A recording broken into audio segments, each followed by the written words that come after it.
Chapter 474. He was really too vicious. At this moment, everyone no longer dared to look down on this rookie. Reverence gradually grew in their hearts. They had long heard that this guy was the most playful in the competition between the Martial Arts Academy and the Magic Academy. He was the devil who made the female students want to give up immediately after they drew him as their opponent. It seemed that it was indeed not bad.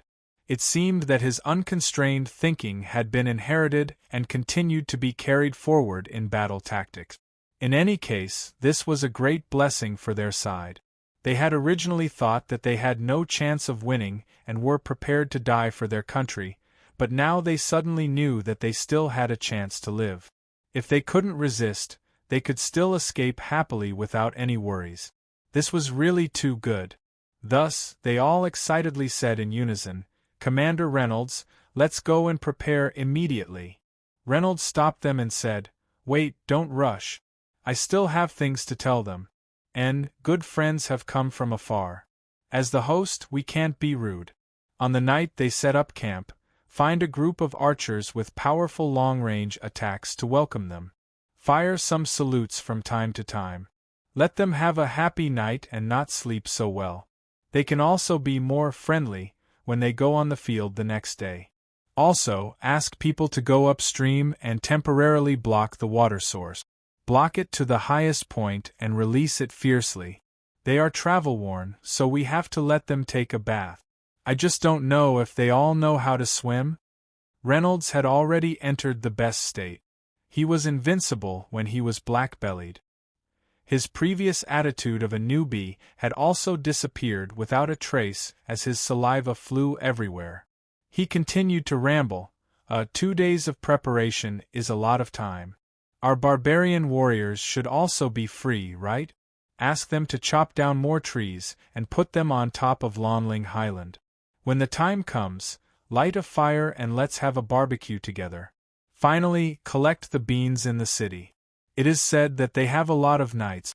When the time comes, let them play ice skating and have fun with the beast. That's all for now. Go, if I think of other things I will add more.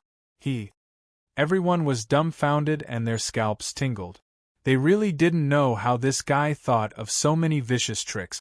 At this moment, the sentence everyone wanted to say to Reynolds the most was, "You are King inhuman." Just as the generals, who had been influenced by Reynolds and harbored evil intentions, were about to walk out of the door in high spirits, they heard Renaud murmur behind them, "What a pity. If it weren't for the fact that there are so many ordinary people in the city, I would really want to lure the water monsters from the Lakima swamp over."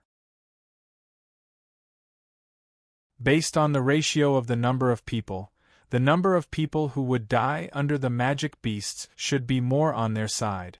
Everyone shuddered when they heard this, and their legs went soft. Kata fell straight to the ground with a clang. Reynolds finally knew how busy and tired the commander-in-chief was. Now, his subordinates trusted him so much that they would come to ask him about anything and see if he had any more shameless ideas. Reynolds felt like he was playing a huge board game. He had to pay attention to every single piece, as well as the connections and interactions between them. If he wasn't careful, he would lose sight of one and lose sight of another. Reynolds felt like he was having a headache. Luckily, the members of the Storm Mercenary Group and the battalion commander were all capable people. At least they could get it done easily. His body wasn't tired, but his brain was exhausted. After a day, he was almost paralyzed. Reynolds believed that he wouldn't even have the patience to calculate what 1 + 1 was. "Thank you for your hard work, Commander Little Lin." Reynolds exhaled as he felt the comfortable sensation from his shoulders. He put down the map in his hand and closed his eyes. He didn't even need to look to know that the person behind him was definitely Irene. "Ling Er, don't you think that all of this is super absurd? Although I am commanding the war, it is like playing a game." Irene pursed her lips and purposely said, "Little Lin, you are so handsome even when playing games. I am so happy, ha ha. Isn't that Luna's line?" Reynolds heard Irene's words and felt very happy. "I'm serious, Little Lin. I feel like you were born to be a powerful person who can command an army and give advice. You were really handsome just now." Reynolds smiled and didn't say anything, because, at this time, there was no need to say anything. The night was as dark as the most terrifying magical beast. No one knew what would happen in the night. Reynolds stood on the Lon Ling Highland and listened to the commotion caused by the enemy below due to panic. The color on his face kept changing. He watched as spiritual arrows containing different types of Do Chi emitted the brightest light in their lives and attacked the enemy camp like shooting stars. He could vaguely hear a few screams and a lot of angry curses. Thousands of archers had just finished their mission. After launching another wave of attacks on the Northwest Alliance Army, they retreated in an orderly manner under Yuji's command. This was the 11th harassment of the night. Of course, it was impossible to hurt too many enemies, but it was enough to make them panic, exhausted, and sleep-deprived. Naturally, the combat power of the army would drop by a lot, using the least amount of troops to achieve the best result. Reynolds's military skills couldn't be underestimated. After all, he was an outsider with thousands of years of experience in human civil wars. Even God, no, the god of luck was on his side. It turned out to be a downwind day. Under the support of the wind, the spiritual arrows had a much longer range, and the effect was naturally better. Even Vashlaki, who hadn't been emotional recently, was extremely excited. "Commander Reynolds, your judgment wasn't wrong at all. 1/6 to 1/7 of the soldiers were mostly rookie students or new mercenaries who didn't have much combat experience. If they could successfully defend Will City in front of the well-equipped Northwest Alliance Army, or beautifully drag on until all or most of the civilians retreated, this would be a great battle that could be recorded in the history of the Empire." Vashlaki couldn't suppress the excitement in his heart. Reynolds's calculation was indeed very accurate. According to the report of the Three-Eyed Race's sentinel, the enemy had set up camp in Fanon village as expected. They also drove the Earth Dragon carriages to the water source in the center of the camp and unloaded the food to cook. Of course, no matter from the perspective of protection or convenience, this was a scientific method. However, they didn't expect that there were already people lying in ambush in the center of their army. Renault's waves of harassment were also of great benefit to the executors of the grain-burning plan, who had successfully ambushed the center of the enemy's camp. The enemy was exhausted, both mentally and physically.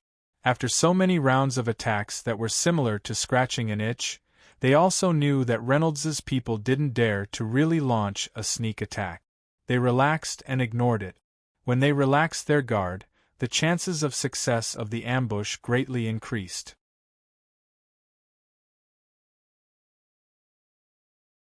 Chapter 475. The ambush was to be launched at the last moment before dawn. It was also the time when people were the most physically exhausted. Reynolds knew that this tense and exciting moment was about to arrive. He suddenly felt very excited. Right now, it was as if he was playing a huge game of chess. The lives of thousands of people were in his hands. Victory or defeat seemed to be decided by a single thought. That kind of supreme excitement was self-evident.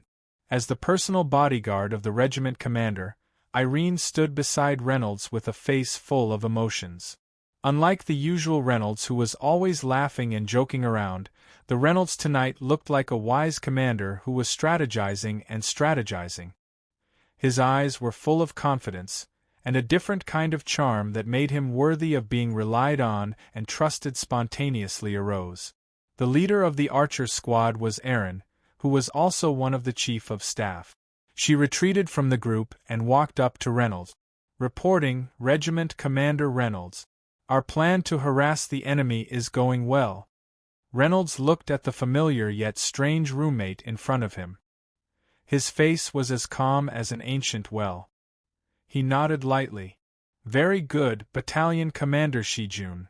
Renault, who was no longer a scoundrel, indeed looked very cool. There was an indescribable aura about him.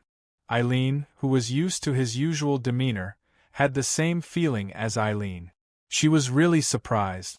She never thought that the same person could have two completely different auras. Reynolds's unfathomable characteristics made him even more charming. In fact, Reynolds was only making bold and sinister suggestions, as well as details that needed to be taken note of. The one who was in charge of the battle was Vashlaki. Reynolds knew that he was good at strategizing, but when it came to dispatching troops, a rookie like him was no match for the experienced Vashlaki. There was no need for him to put on airs, so he simply delegated all the authority to Vashlaki so that Vashlaki did not have to report to him and could make decisions on his own. The situation on the battlefield was constantly changing, so it was better to give orders as soon as possible. Reynolds, who was only a spectator, was much more relaxed than yesterday. All he had to do was to stand on the commanding platform and watch Vashlaki give out orders and learn from his experience. The defense was complete. All that was left was to deal the final blow to the enemy's vitals and prevent them from retaliating. Looking at the glimmer of dawn on the horizon, Reynolds muttered, "Looks like it's almost time." As soon as he finished speaking, several flames shot up into the sky from the center of the enemy camp. Then, a noise that was louder than the noise caused by the first wave of harassment by the archers came from the opposite wind. The entire enemy camp was in chaos, almost boiling. Looking from afar, densely packed little black dots were swarming in the direction of the flames. Renaud smiled and said, "Success, haha." Vashlaki, Elena, and the other battalion commanders who were waiting for orders at the command desk were also energized. "Commander Shijun, command the archer squad to attack again and create chaos so that our men can escape." Since he was the temporary commander, he was not going to hold back in order to avoid wasting time, Vashlaki said immediately. "Yes." Elena nodded and immediately led a group of archers down to the ground. Not long after, there was another commotion outside the enemy's perimeter. The enemy troops that rushed out to put out the fire weren't fully prepared. In this wave of attack, the number of casualties was higher than any of the previous waves. Although it was still a negligible number compared to the total number of enemy troops, the chaos they created was enough to give them a headache. It did not take long for Elena and the archers to retreat. Bruce, the talisman master who was responsible for the burning of food, followed closely behind him. Behind him were dozens of soldiers who were proficient in fire combat aura. Walking at the back of the group was a group of dark, short, and hunchbacked caveman warriors. Although they looked ugly and inconspicuous, who would have thought that they were the ones who completed the most important part of the defense plan? No one would have thought that after this war, the subterranean dwellers, who were thought to be only good laborers, would step onto the stage of the war and become an indispensable part of the army. Reynolds stood up and welcomed them personally. "Welcome back, brave warriors. You have worked hard. The Empire is proud of you." Although Reynolds did not know how to command the troops, he was still very good at inspiring morale. It was not just a few words. These subterranean dwellers, who had been quiet after completing their mission, felt their blood surge when they heard the heartfelt praise from the supreme and respected commander. All of them wished that they could shed their blood for the Empire and contribute their greatest strength to the Empire. Bruce's face was calm as usual, but he could not hide the excitement in his voice. "Commander Reynolds, the burning plan was successfully completed. We only lost 2 subterranean dwellers who could not retreat in time. One of them was slightly injured." Although Vashlaki was the overall commander, all the battalion commanders reported the results to Reynolds directly as a sign of respect for their leader. Vashlaki was right beside Reynolds, so it was equivalent to reporting to both of them at the same time. When Reynolds heard that someone was sacrificed, he felt a slight ripple in his heart. However, he knew that this was something that could not be avoided in war. To be able to deal a heavy blow to the enemy's vitals with almost negligible losses was an incomparably impressive achievement. Even the two subterrane dwellers who died should have died with a smile on their faces. Thinking of this, Reynolds quickly shook off the faint sadness in his heart and said, "Very good, beautifully done. The heroic soldiers who sacrificed themselves will be remembered by the Empire forever." Vashlaki and the other battle-hardened subterrane dwellers were already used to it. In the distance, the flames in the middle of the enemy camp were finally extinguished. What followed was a torrent of curses from the enemy. Evidently, they understood the importance of food to their side. Reynolds's shameless tactics had undoubtedly infuriated them completely. Looking at the enemy troops gathering, Reynolds was not surprised. Instead, he was happy. The enemy commander is really an idiot. He actually launched the attack in advance without being calm. Haha, everyone get ready. Let's show them who's boss first. Although he did not know how to command an army, he still knew how to use the power of the Empire to intimidate others. Furthermore, he was the one who contributed the most in formulating the entire plan. No one dared to look down on him because of this. They were only puzzled by a certain term in Reynolds's words. What was an idiot? Of course, the enemy commander was not an idiot. After fighting fiercely for a long time, the humans in the northwest were fierce, especially when they encountered setbacks. They thought that with the ferocity of their soldiers and the absolute advantage of having 6 times the number of people, they could defeat the enemy in one fell swoop or at least deal a heavy blow, if the enemy commander was not abnormally powerful.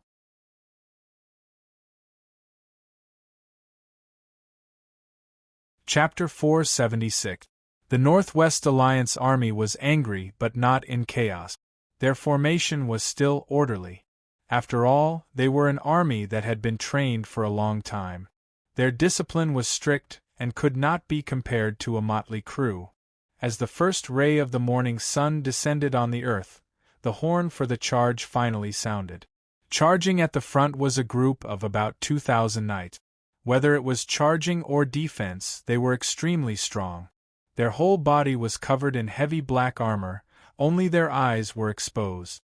The cavalry of the Northwest Alliance Army was extremely famous. First of all, the knights were all tall and strong. The steel spears in their hands were at least twice as thick as the spears of the ordinary knights of the Defil Empire. The rows of spear tips gave off an oppressive pressure. The tower shield in their left hand was so large that it could help their mounts block arrows and other long-range attack. Their mounts had eyes as large as copper bells, 2 curved and sharp fangs, and lumps of meat protruded from their bodies. This was a type of magical beast called Dwechi. In addition to its great endurance and strength, its skin was thick and tough, and its defense was quite good as well. Ordinary arrows with weak spiritual power couldn't hurt it. This type of magical beast was commonly found in the extreme cold of the Northwest. It could be captured and used as a mount. The knights of the Northwest Alliance Army were tyrannical. This group of knights was only the vanguard, used to test the enemy. However, in just the first wave of attack, nearly 2,000 knights were used. It was almost the same number of soldiers as Reynolds's side. It was clear that the enemy's strength was indeed strong. If it was a normal time, such a group of knights could easily tear a small gap in the enemy's defense line and then use it as a weakness to attack. However, it was not a normal time now because they had encountered the most cunning opponent. If they joined in a direct confrontation, the 376th Regiment would definitely lose and collapse very quickly. However, Reynolds used his forces where they could be of the most use. For example, the archers harassed the enemy so that they could not get enough sleep. The other soldiers were also used to the best of their ability. In this way, it was not easy to compare their strength. The knights of the Alliance Army rushed up the steep slope. Duosi's endurance and explosive power were indeed strong. Advancing on such a slope, their speed did not decrease but instead increase. Seeing that they were only half the distance to the top of Lon Ling Highland, the knights were puzzled that they had not encountered any obstacles until now. The situation was a little strange. Generally speaking, even if the other party was unable to bear it, they would still have to express their gratitude. Still, this was a good thing. Based on past experience, they were already halfway through the journey, and Duo Chi's speed was almost at its peak. Together with the knight, they had formed an unstoppable momentum. With the number of soldiers on the other side, no matter what kind of soldiers they were, they would not be able to resist. They would definitely be washed away by the endless stream of 2,000 spears. Just as the knights of the allied army were feeling complacent, a large group of four-armed soldiers appeared in front of them. Seeing this, the knights remained indifferent and continued to drive their mounts without stopping. Even the barbarians, who had immense strength, would not be able to defend themselves against the team that was charging at them like a hurricane. Not to mention the four-armed race. When they were only 100 meters away from the four-armed tribesmen, the knights raised their spears in unison and crouched down to form a line with Dorky. At this time, the formation suddenly split into several groups. The 300 people at the front spread out evenly, followed by 300 people at the back. They were sandwiched between the gaps of the first round as the second wave of attacks, while the 300 people at the back were sandwiched between the gaps of the first round. Wave after wave of attacks, the 2,100 knights were divided into 7 groups. Knights were good at charging.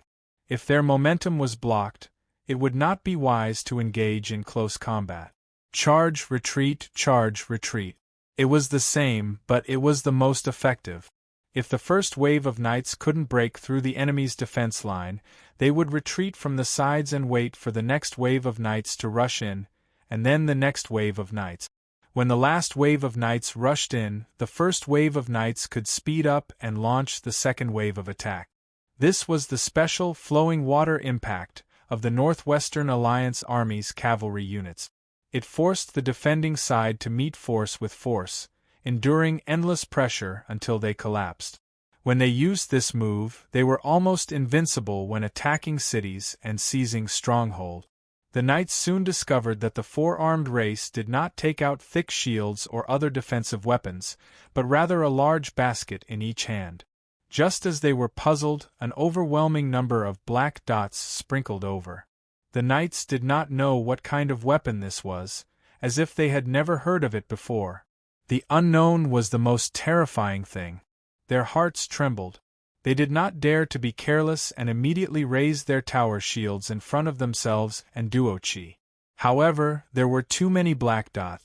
The first 2 waves of knights were more or less hit, but the black dots were quickly deflected by the heavy armor and did not cause any damage. Just as the knights were puzzled, their bodies suddenly tilted, and the sky and earth spun. They fell heavily to the ground amidst the cries of many strange beasts. Due to the heavy armor and the fact that their speed was comparable to a bullet train, the huge inertia caused them to feel dizzy and their chi and blood to become chaotic. Some of them were even crushed by their mounts that weighed hundreds of kilograms and suffered some serious injuries. Only then did they realize that there was a pile of round, slippery, and hard beans on the ground. However, it was these inconspicuous things that caused their fierce attacks to completely collapse. It was a very humiliating thing for a knight to be crushed, and the source of this humiliation was a pile of beans that cost a silver coin. They were so depressed that their hormones were about to go haywire. But things weren't over yet. Due to the sudden chaos in the formation of the knights at the front, the knights at the back panicked as well. They couldn't stop Duo Chi even if they wanted to, so they rammed into them with their pets, sending some of their unlucky companions flying dozens of meters away. It was a very satisfying feeling, and they immediately reached the climax. However, before they could satisfy their cravings, they immediately followed in the footsteps of their companions. Their mounts lost their balance and fell, and the knights on their mounts naturally suffered the same fate. Then, they would be sent flying by the next wave of knights, very happily. Just like dominoes, the chain reaction continued. The knights and their mounts who were originally arrogant and had the heart to die for those who stood in their way helplessly fell one by one under the despotic power of the beans. The knights at the back of the formation finally had enough time to stop, but they did not dare to make any movements in case they accidentally stepped on the abominable beans. The dignity of the knights would be destroyed, and their reputation would be ruined. The other soldiers at the back who were ready to attack were all dumbfounded. The knights who used to be awe-inspiring were defeated without even touching a hair of the enemy, and it was a terrible defeat. The whole formation was in a mess. The ground was full of duo-chi who wanted to get up like turtles, but they fell under the beans again and again. Only the commander of the knights who knew how to defend himself with impetus was spared. However, when he saw the scene in front of him, he almost vomited blood. He swore that if he could successfully take down Will City, the first thing he would do was to immediately burn all the beans in the city.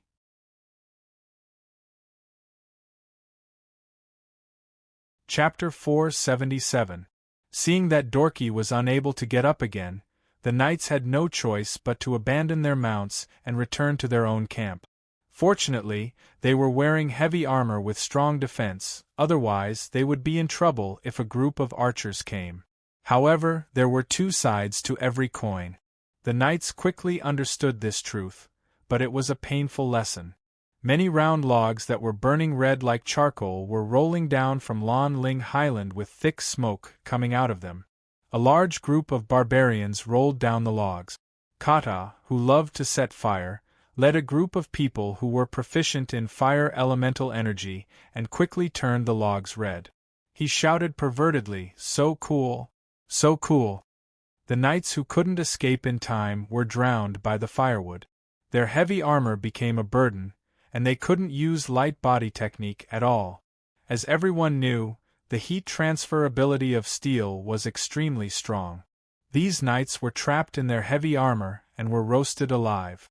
Their cries of agony made the other soldiers behind them shudder, but they didn't dare to come forward to rescue them. The knights' charge was the first part of the attack. If they couldn't break through the enemy's defense, the only result would be their own death. The 1,000-meter-long slope under Lon Ling Highland became a sea of fire that burned for at least 2 hours. Other than the knight commander and a group of knights who reacted quickly and immediately took off their heavy armor, abandoned their mounts, and fled alone, no one else was spared. Originally, it was a shameful thing for knights to flee, but now no one blamed them. If they didn't run, they would only become one of the charred corpses on the slope. The Northwestern Alliance thought too highly of themselves. They sent out 2,000 knights in the first wave of attack, which made them pay a heavy price. Of the 2,100 knights, only 300 were left, and Dorky's army was completely wiped out. The Alliance's morale was completely lost. They could only temporarily stop and return to their camp to make plans. Almost all of the enemies in the first wave of attack were wiped out.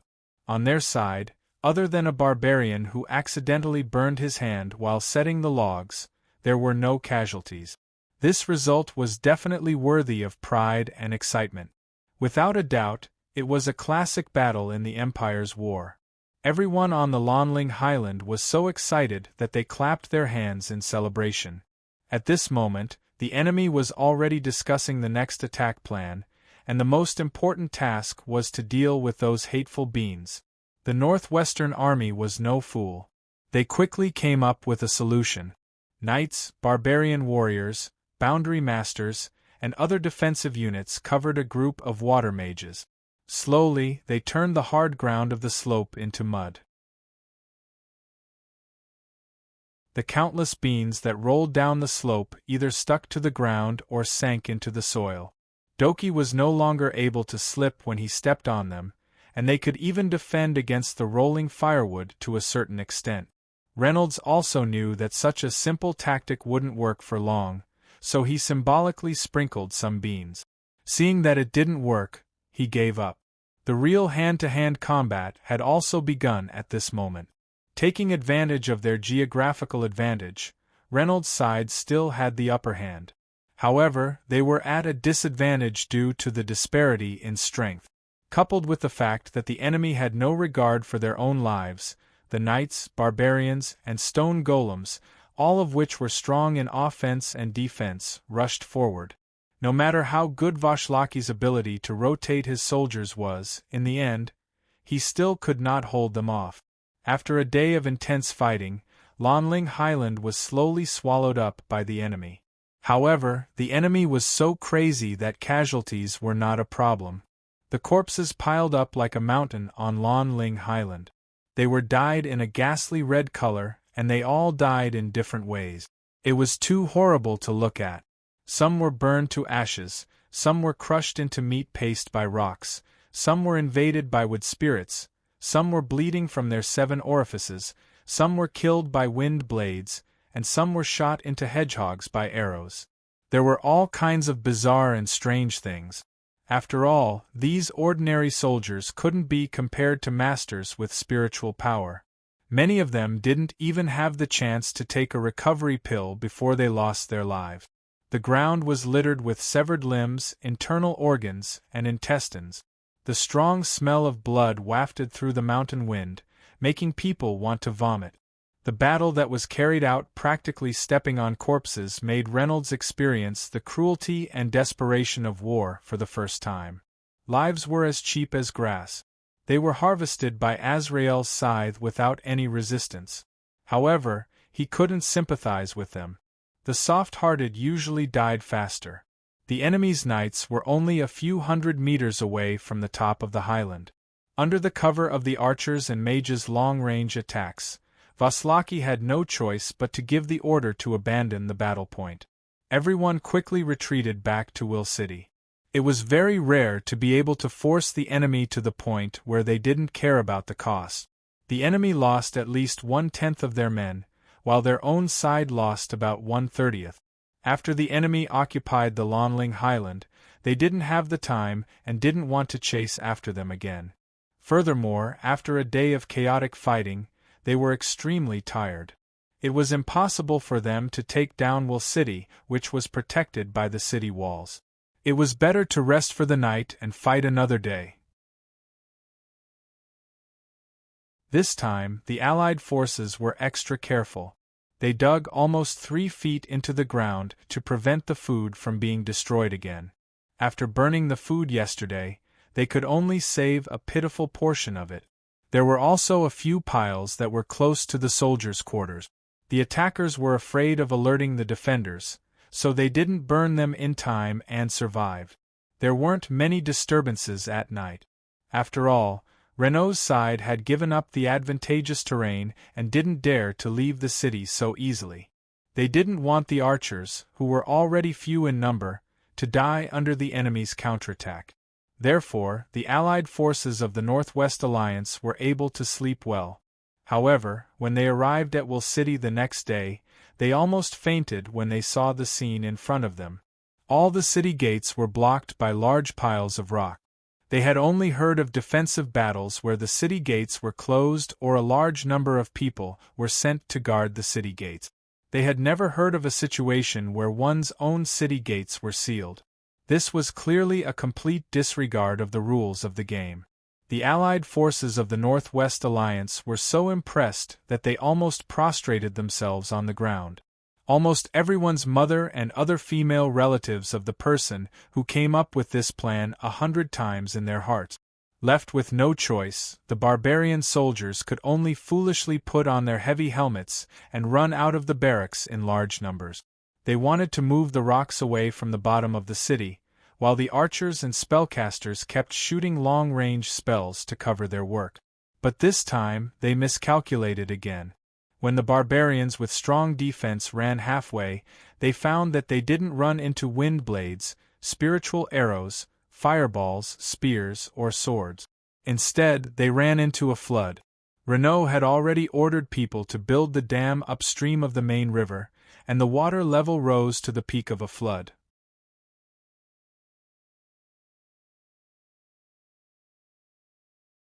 Chapter 478. Water, the element with the lowest attack power, had become a nightmare for the barbarians. The clumsy barbarians couldn't swim at all, nor did they know how to lighten their bodies. Wearing heavy armor, they sank to the bottom and couldn't breathe. This wasn't a problem that could be solved by eating recovery pills. What awaited them was only death. The terrain between Will City and Lan Ling Highlands was low. The flood directly submerged a large piece of land outside the city. The barbarians who couldn't evacuate in time all became water ghosts. The main force attacking the city suffered another large loss.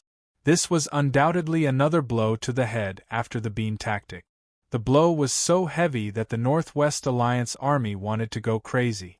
They originally thought that they could easily take down the city, but now it was extremely troublesome. All the generals were a little disappointed by the opponent's wretched tactics. It was beans, rolling stones, burning, and flooding again. What would happen next? If it was a direct confrontation, even if they had more casualties, they wouldn't be as useless as they were now. The other side didn't lose a single soldier, but a large number of barbarians were summoned by the Lord. Will City, which was as docile as a lamb, suddenly turned into a vicious wolf. In the current situation, it was unknown who would emerge victorious. And the initiator of all this, Reynolds, was lying tiredly in the tent. He couldn't stop yawning, but he warned himself not to fall asleep. After this series of commands, no matter how strong Reynolds' spiritual power was, after a few days and nights without sleep, he couldn't hold on any longer. Hearing someone knock on the door, he answered in a daze and saw Avina hurriedly walk in. Reynolds said in a daze, "Linger, come and lie with me for a while. I'm about to die from exhaustion." Avina choked and rolled her eyes. "Commander Reynolds, please meet Battalion Commander Shijun. There's something important to report." Hearing Avina's voice, Reynolds crawled up and touched his nose awkwardly. He asked, "What's the matter? Tell me quickly."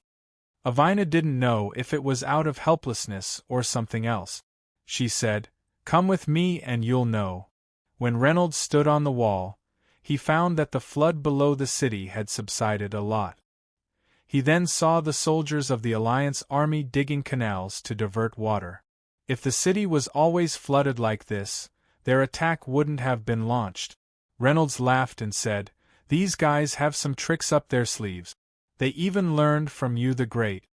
Although Avina did not know who Du was, she still said angrily, "You're still laughing.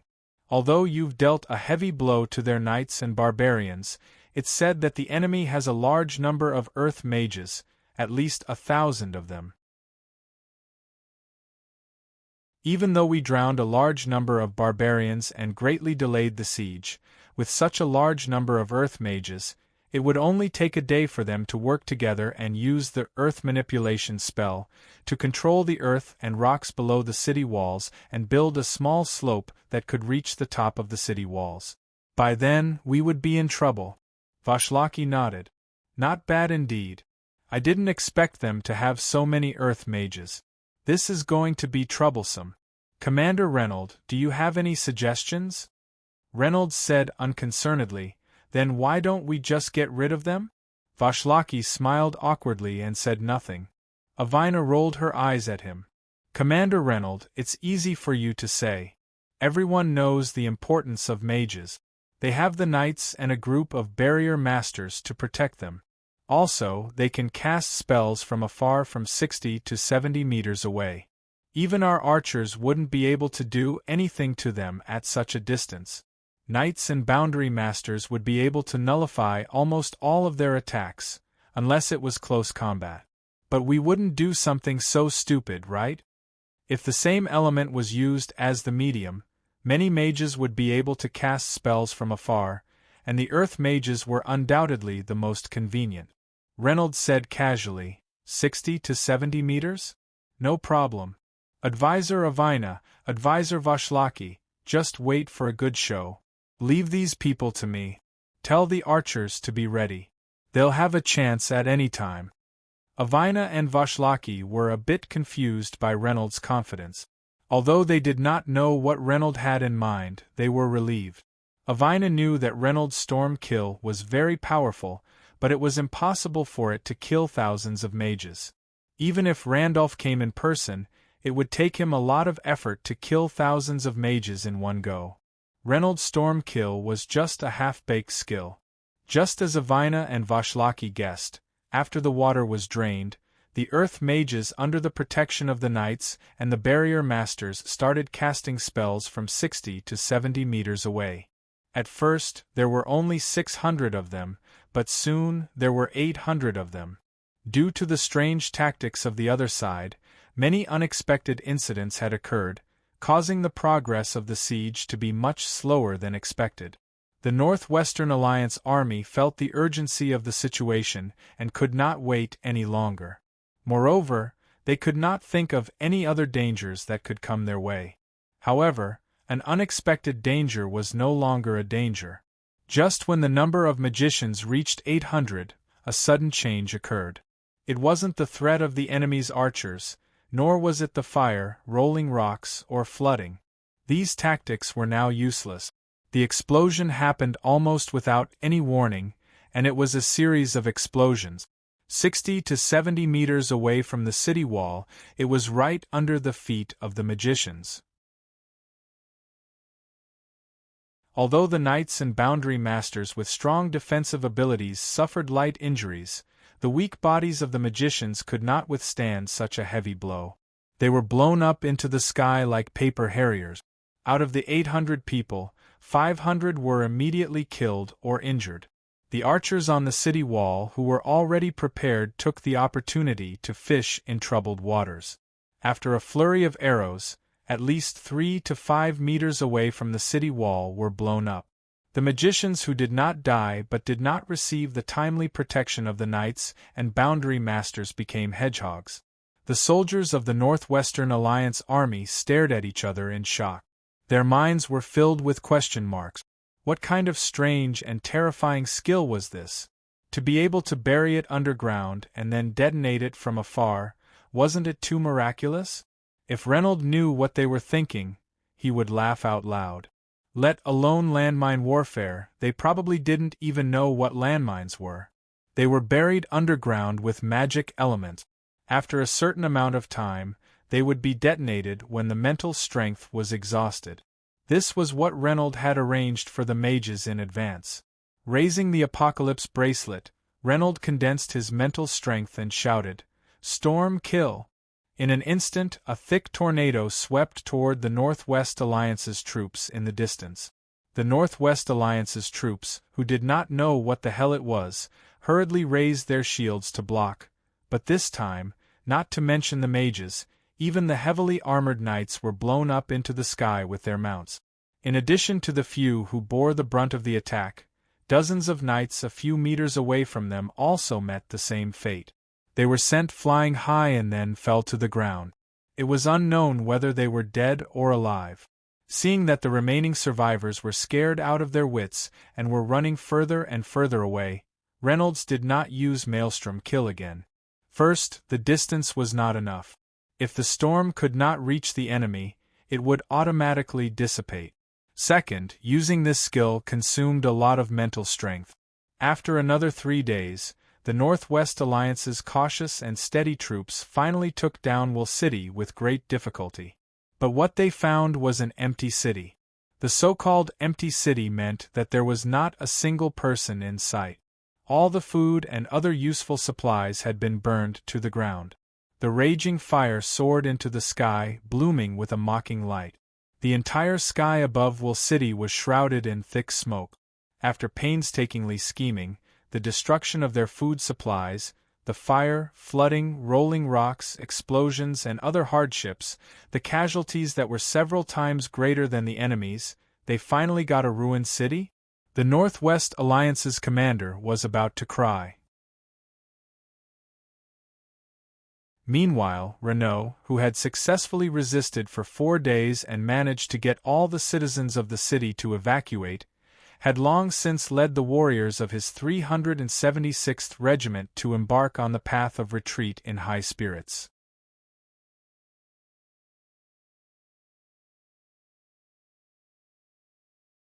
Chapter 479.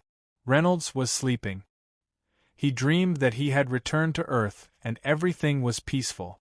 It was as if nothing had happened. He had never been to this world. Commander Reynolds, is Commander Shijun here? Deputy Commander Washlaki is looking for her. Reynolds was woken up by the soldier's words. Aaron was indeed here. Last night, due to their successful return from the first battle, Renaud, Lin Ling, and Aaron held a small bonfire banquet outside the tent to celebrate. The three of them ate and chatted happily.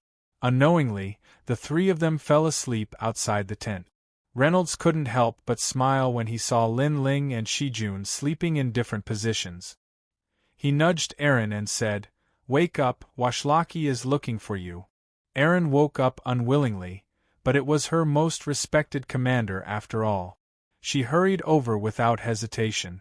Reynolds was confused as he watched Aaron walk away. What did she want to talk about in private?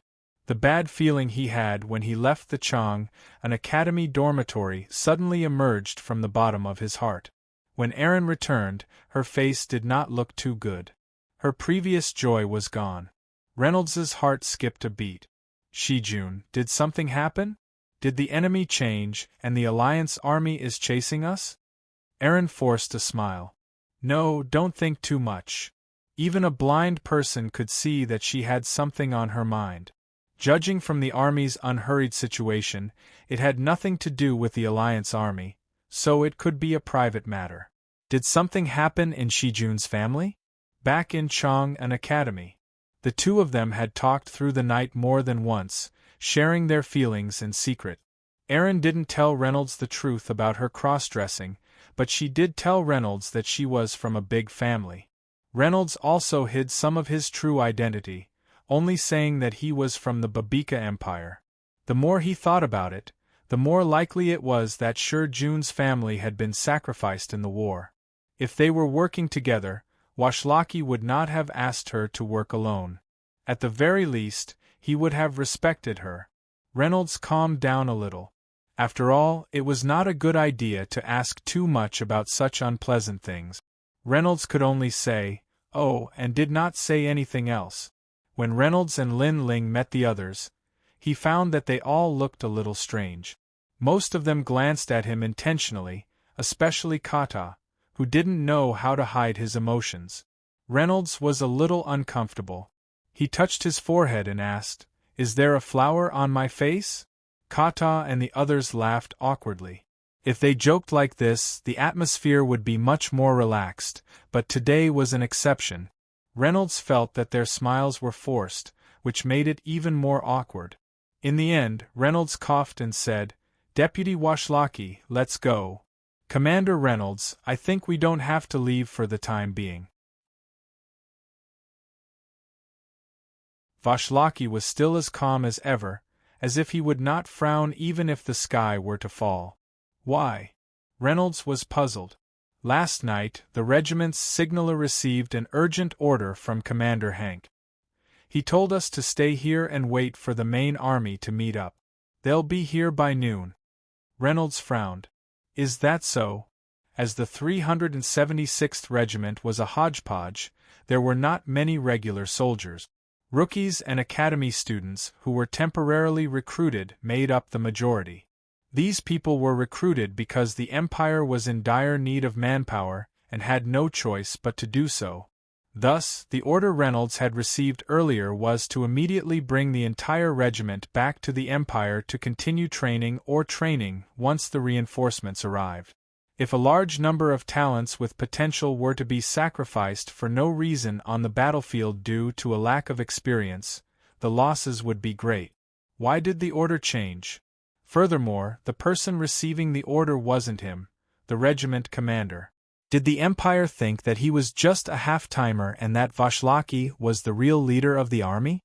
Reynolds believed that Washlaki wouldn't lie to him, so he smiled and said, "That's good. It's not a bad idea to rest more." Reynolds was in a depressed mood the entire morning.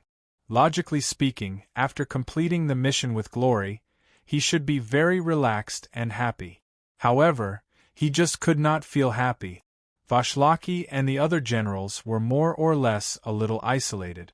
They were not as close as they were a few days ago when they fought side by side in the battle. When it was close to noon, the originally sunny sky suddenly changed. Thick clouds rolled in as if demons were about to descend. The air was abnormally heavy, and Reynolds had a bad feeling. At that moment, the sound of horse hooves could be heard. The Empire's reinforcements had arrived. But just as Reynolds was about to go and welcome them, Aaron stopped him. "Commander Reynolds, you don't have to go. Deputy Washlocki will handle it." "Why? I'm still the commander of the 376th Regiment in name. Isn't this too rude?" Reynolds asked curiously. Aaron's expression was uncertain. "I'll tell you later. Anyway, it's best to stay here for now." Hank was a fierce werewolf and one of the famous orc warriors in Chang'an. He knew how to shapeshift and had reached level 3. There were very few orcs who could reach this level. Riding on the giant demon cockroach, he was very conspicuous. Behind him was a dense army that stretched as far as the eye could see. Washlocki bowed and said, "Chief Commander Hank, welcome to our headquarters." Hank nodded slightly and said to Washlocki, "Commander Washlocki, where's Reynolds?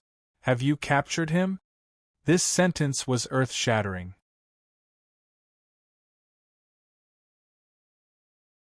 Other than Kata and a few other high-ranking generals who were mentally prepared, the other company commanders, platoon leaders, squad leaders, and some of the nearby ordinary soldiers were all shocked.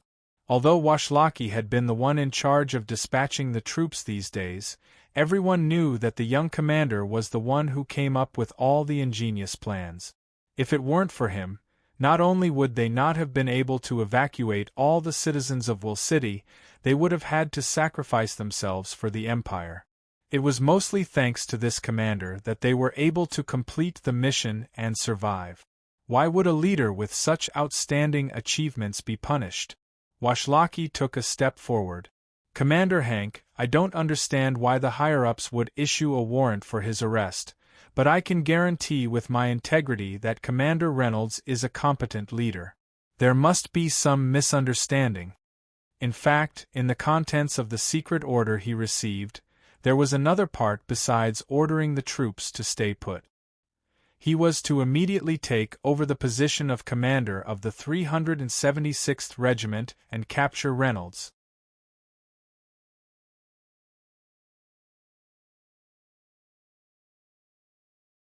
Chapter 480. That was why Washlocki had summoned Irene. He couldn't disobey the orders of the Imperial Army, but he couldn't carry out such a ridiculous order either. Even the shy Karen couldn't help but ask in excitement, "Commander Hank, please tell us what's going on." Sainalinge also stepped forward. "Please give us a reasonable reason. Otherwise, we won't hand over Commander Reynolds." Kata was the most agitated. He admired Reynolds' schemes the most. "Motherf *Ker, whoever wants to deal with Commander Reynolds will have to go through me first." There was also Bruce, and that extremely conservative Lawrence, who placed the utmost importance on military discipline, and whose face was even more square than a brick, actually voiced their support for Reynolds, because this arrest warrant was truly too unreasonable. Hank was expressionless.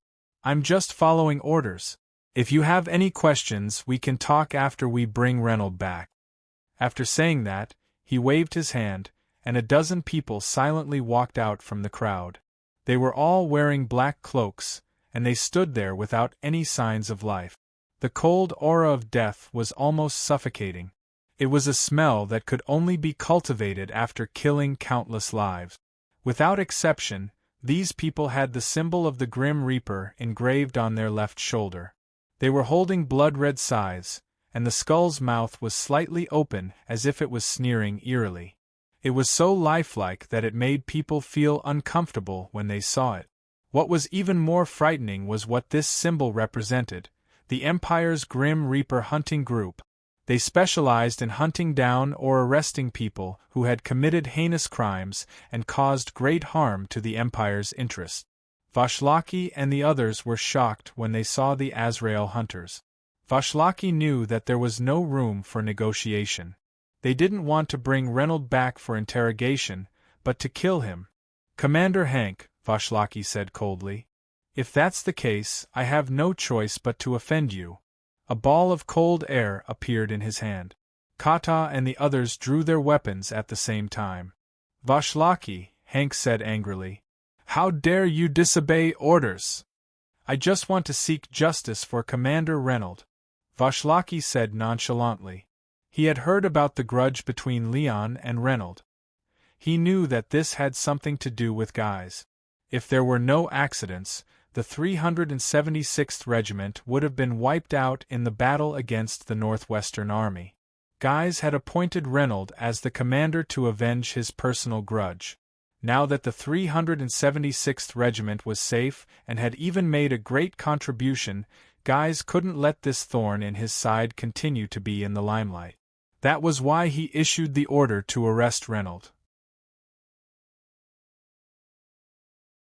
Vashlaki, as the commander of the mercenary regiment, he knew the importance of following orders, but he couldn't just hand over a commander who had saved at least tens of thousands of civilians and 20,000 soldiers for no reason.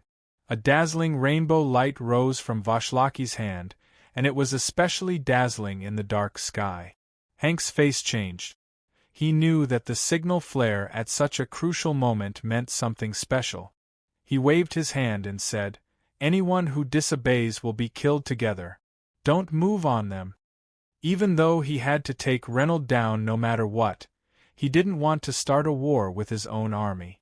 Although the soldiers of the 376th Regiment did not know why they were fighting with their allies, Vashlaki and the other generals who had gone through life and death with them were undoubtedly the leaders in their hearts.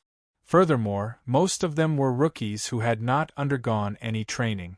Their blood was boiling, and they ignored Hank's words and raised their weapons in unison.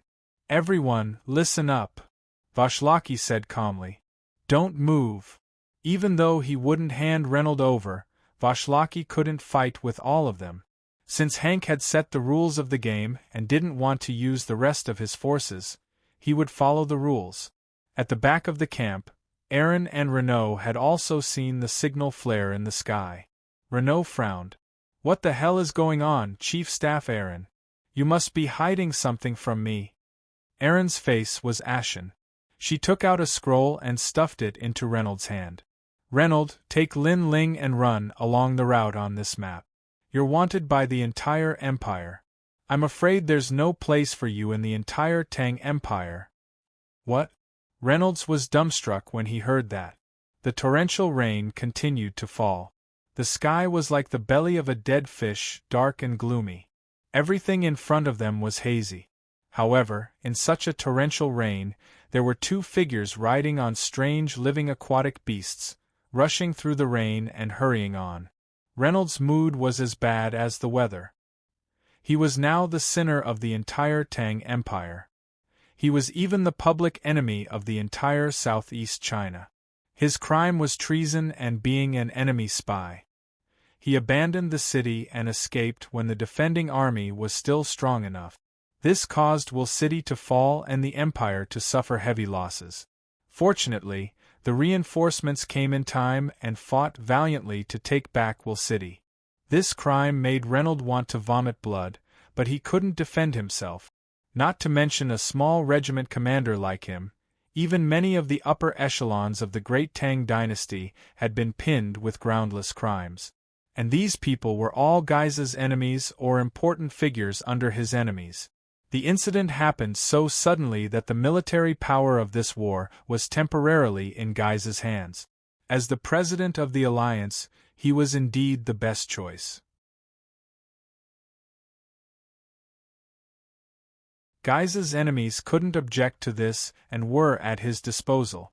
However, no one could have imagined that the political civil war of the Empire would happen as suddenly as the attack of the Northwest Coalition Army. Even Guise's enemies didn't expect that he would take advantage of the chaos of the war.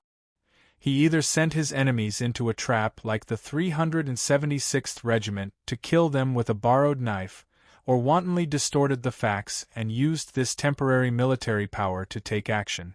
Those enemies of Guise who were caught off guard were either directly destroyed by the enemy or bore the crime of disobedience or betrayal in self-defense.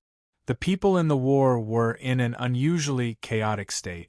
Most of them only paid attention to the results of the war and their future. Coupled with the overwhelming rumors and Guy's usual hypocritical face, most people believed that he couldn't do such a shameless thing, and most of them believed it was true. They thought that those who had a rift with Guy's were unwilling to listen to his orders and didn't hesitate to start an internal war. The public was furious and cursing was endless. Although there were some rumors that Guy's killed his colleagues for his own selfish reasons, these rumors were quickly suppressed. For a time, the situation of the upper echelons of the empire changed drastically. Many people saw that things were not going well and submitted to Guy's. After the war, Guy's power reached its peak and was almost unshakable.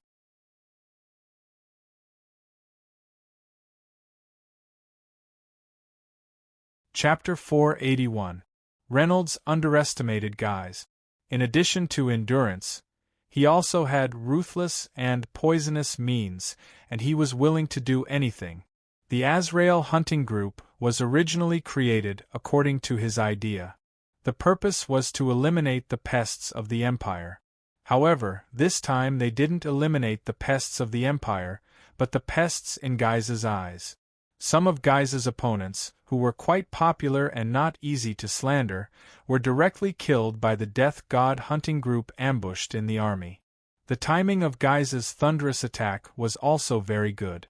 Just as the reinforcements were about to be exchanged and the situation was no longer unexpected, it didn't affect the country's security and could also eliminate his opponents. Many monarchs in the ancient history of Earth had done such things. It was simple but the most effective. Or it might have some impact on the reputation. However, the impact was too small compared to the benefits that could be obtained.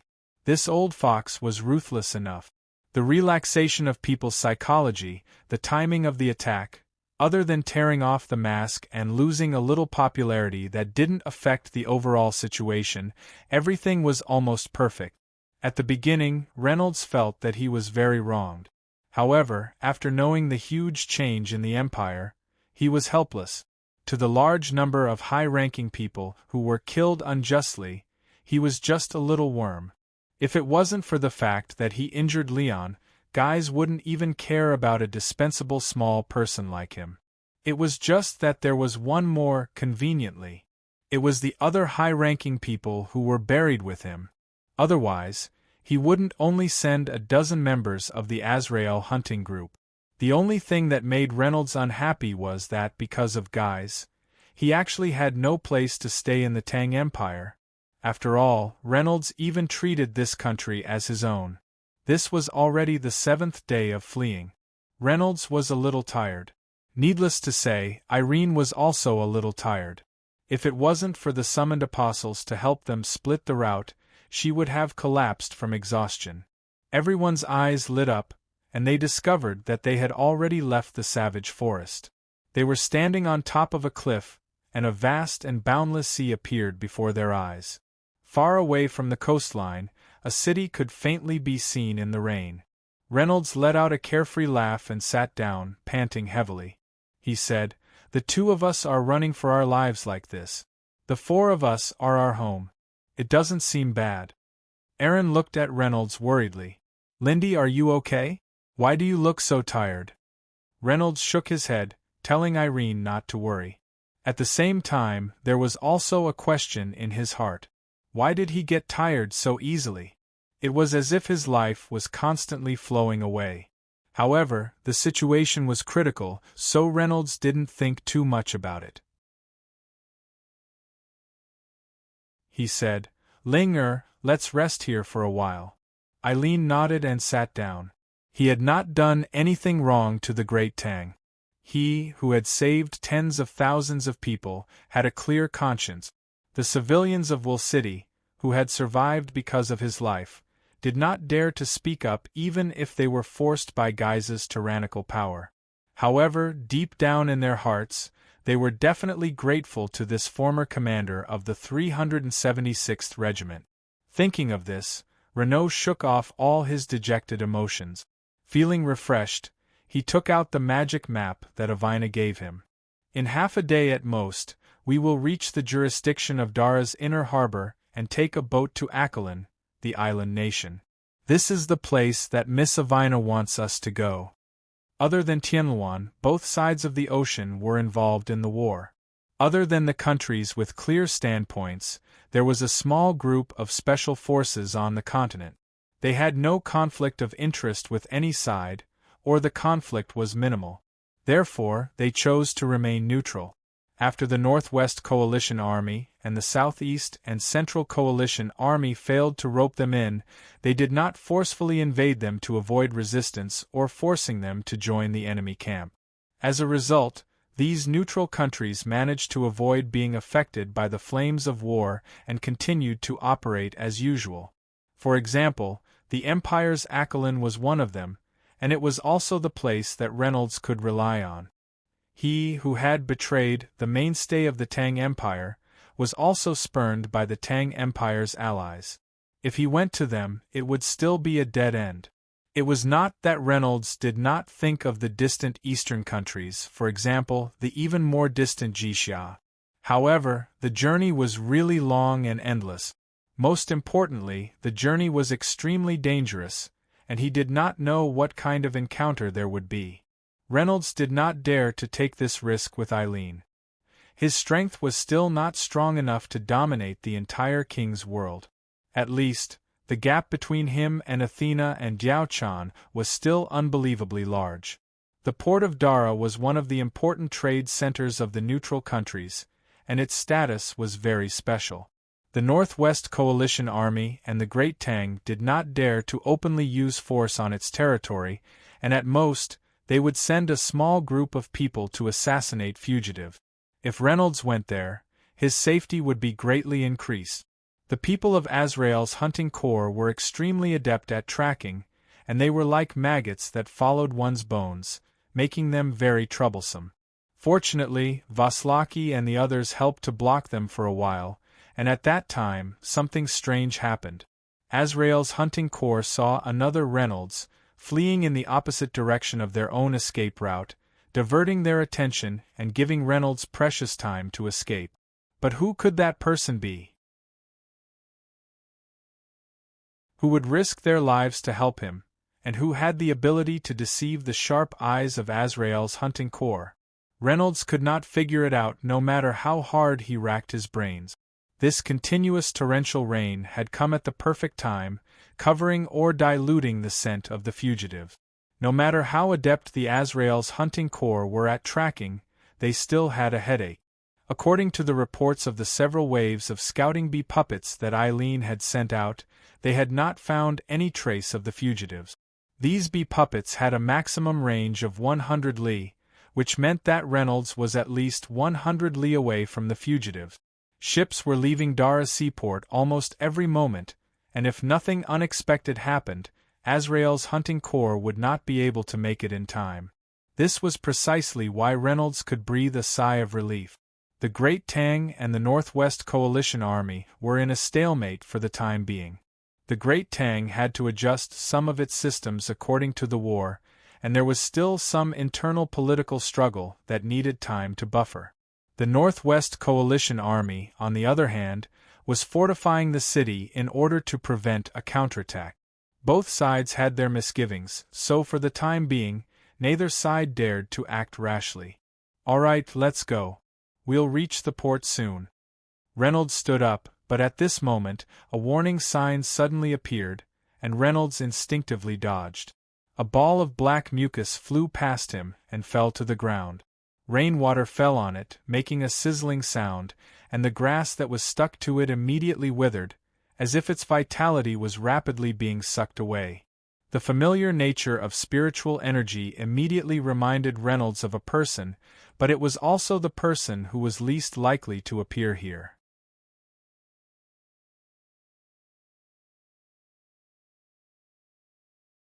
Chapter 482. A man dressed entirely in black walked out from the forest behind him. "Old friend, long time no see, hee." His chilling aura and chilling laughter made people feel extremely uncomfortable. When Irene saw this person, her petite body began to tremble uncontrollably. It was the side effect of the netherworld vision. Reynolds's pupils shrank. "Leon?" His face was riddled with holes. Half of his white bones were exposed, and half of his flesh and half of his bones were even uglier than a skeleton. It was extremely ugly and disgusting, but Reynolds still recognized him at a glance. But he really couldn't understand. Wasn't Leon seriously injured to the point where his dark spiritual energy was almost completely destroyed? Wasn't he even weaker than an ordinary civilian? How could he appear here? And judging from the dark corrosion just now, his spiritual energy seemed to have recovered greatly. What was going on? Reynolds's mind was filled with confusion, but he didn't have time to think about it. Big trouble was coming. 12 people wearing black cloaks appeared quietly with Leon. Their bodies emitted an aura of death. The skull emblem on their shoulders was especially conspicuous. It was also a symbol that Reynolds hated to the core. Without a doubt, it was that damned Azrael hunting group. But judging from the differences in their physiques and professions, they didn't seem to be the same group that had been harassing him ever since he escaped from the 376th Regiment. They were probably other members of the Azrael hunting group. Reynolds was only shocked, but then his lips curled into a mocking smile. What? I didn't kill you last time. Are you here to die this time? Leon didn't get angry at Reynolds's words. He smiled strangely and said coldly, This time, there are 3 top experts from the Azrael hunting group who came with me. And I also have a sure kill skill that I just learned to use on you, hee. A terrifying laughter rang out. Reynolds frowned and said, Linger, step back. Leave this to me. As he spoke, he moved to take out his longsword. Irene obediently retreated behind Reynolds. Her hands condensed a dense amount of water elemental energy, ready to assist Reynolds. But in the next moment, Reynolds's expression changed. How is this possible? What's going on? Looking at Reynolds's shocked and panicked expression, Irene hurriedly asked, Lindy, what's wrong? Reynolds didn't answer. He roared like a madman, My bracelet, it's absorbing my power. Erin's heart sank when she heard Renault's roar. She knew that things were not going well. Leon looked playfully at Renault, who was shouting and yelling. He turned his head and said to the members of Azrael's hunting group, Guys, this man in front of you is quite strong. You have to use your ultimate skill to kill him. I will also use my sure kill skill to assist you. Reynolds still hadn't recovered from the sudden turn of events. When he saw Leon and the other members of Azrael's hunting squad closing in on him, he clenched his teeth and grabbed Irene's hand. Let's go. Having said that, he used all his strength to bring Erin away. Reynolds finally knew why he was so tired during the past few days of escape. Because he might have already been drained of all his energy by the bracelet. But what was going on? Why did he lose his power? Could it be that something happened to the world inside the bracelet? Reynolds didn't have time to think about it. Leon and the other members of the hunting squad had already caught up to them. Kiki. Reynolds. Where do you think you're going? Leon's horrifying voice came from behind. Reynolds pulled Irene to a stop at a cliff in front of them. Is there no way out? Reynolds laughed bitterly. He turned around and looked at Leon's group. There's no way out. Reynolds. Lindy, what do we do? Irene asked. Reynolds frowned. He looked at Leon and the others who were closing in on them, and then at the cliff behind them. He smiled helplessly. Looks like we have to fight to the death. Reynolds gripped Irene's hand tightly. He looked at her affectionately. Irene seemed to understand Reynolds' meaning. She nodded slightly. Go. Kill these bastards. With Leon's order, 12 members of Azrael's hunting squad rushed towards Reynolds and Irene like maggots. Now's the time. Renault roared loudly and confirmed with Irene's gaze. Then, the two of them jumped down the cliff. What?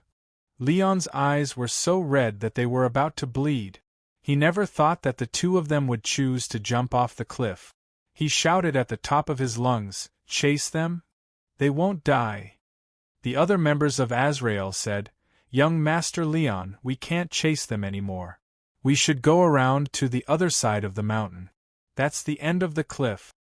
Then what are we waiting for? Chase them. Standing at the edge of the cliff, Leon's eyes were filled with hatred as he looked at the endless abyss. After a long time, he roared, I swear, Reynold, I will kill you with my own hands. Unfortunately, you won't have the chance. A low female voice came from behind Leon. Leon turned pale with fright and immediately turned his head. Puffed. Leon felt a chill in his chest, followed by a burning pain that spread throughout his body. Ah! Leon screamed as he looked at the woman in front of him. She held a sharp dagger in her right hand and stabbed it into his chest. Avina! I'll kill you! Leon wanted to condense the last bit of his dark force, but he was seriously injured and couldn't move at all. Ah, letting you die like this is too easy for you. Avina quickly pulled out the dagger and kicked Leon's body. Purring!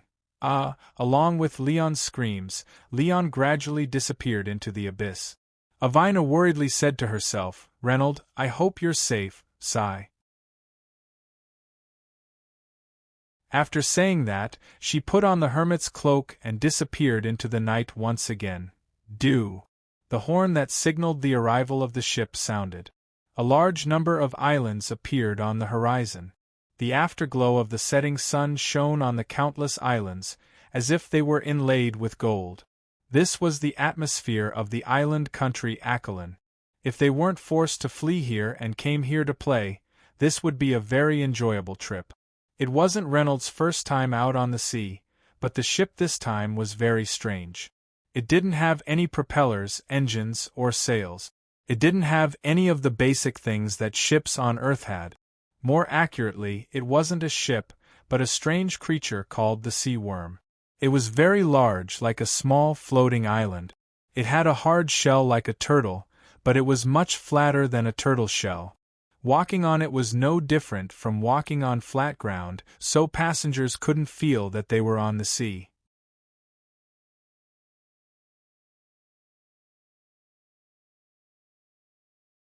Chapter 483.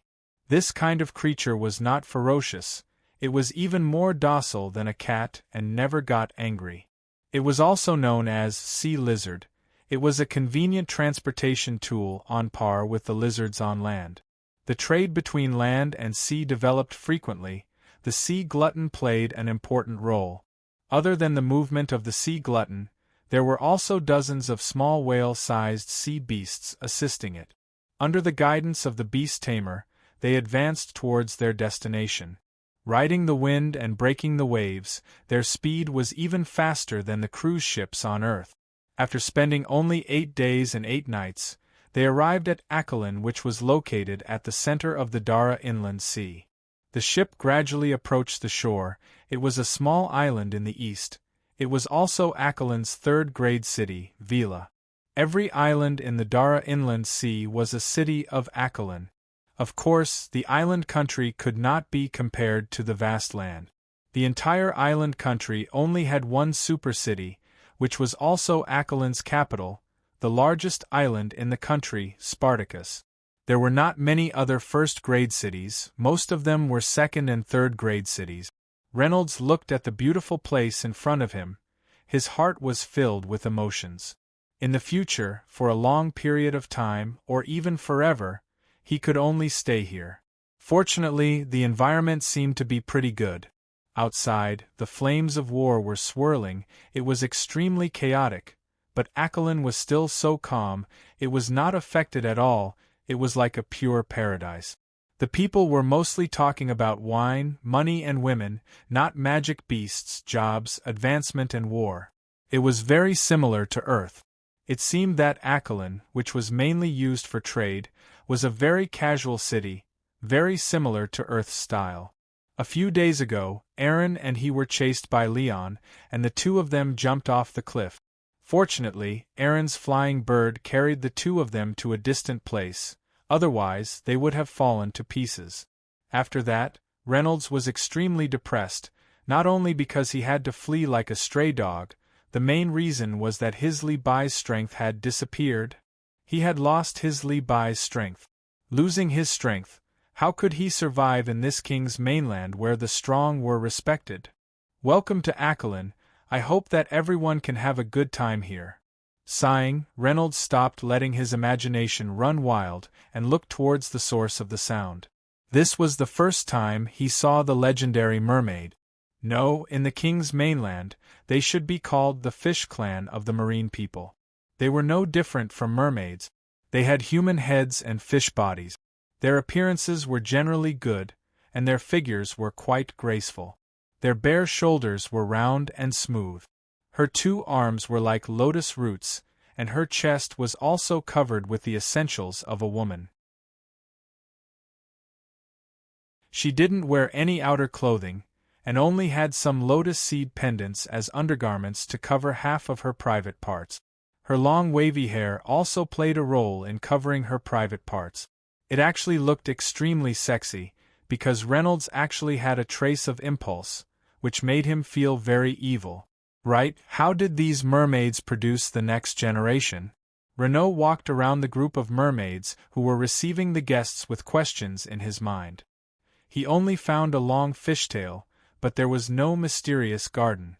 Reynolds was puzzled. Their cherry-like mouths were not as round as those of ordinary people, but their lips were plump and moist. Could it be that they started from there? Thinking of the inappropriate scene of mermaids swaying their soft tails to serve people, Reynolds could not help but laugh. "Little Lynn, your current appearance is so disgusting."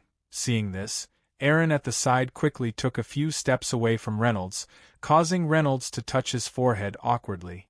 At this time, he still had the mood to let his imagination run wild. Reynolds shook his head and followed. The only plan now was to take one step at a time and leave the future to fate. Perhaps because they often lived in the water, the mermaid girl's face was especially tender and smooth, with a hint of red in her white skin. They had one thing in common, which was that their hair and tails were the same color. It was probably due to their genes. Maybe it was because the mermaids were born shy, or maybe it was because they were embarrassed by Reynolds's stare, but the mermaid girl's face was bright red, and she slightly lowered her head. That shy and coquettish appearance seemed to increase the secretion of male hormones by a few %. These mermaids were the city's tour guides. If there was a need, they would take the passengers who had just disembarked from the ship and tour the city. They would go sightseeing, find a cheap place to stay, and indulge in the famous delicacies of the Sea Kingdom. They could also do business in the market or try their luck at the auction. They were familiar with every corner of the city and could provide good advice on any matter of life, entertainment, or business for reference. In terms of price, they were pitifully cheap, only 1 silver coin per day. This kind of treatment was equivalent to that of a plantation warlock or herdsman in a land country, or even lower. It was very meager, and with the small amount of allowance from the guild every month, it was only enough for basic daily life. In order to enjoy a good life in the king's realm, strength was needed no matter where, even the rich sea country was no exception.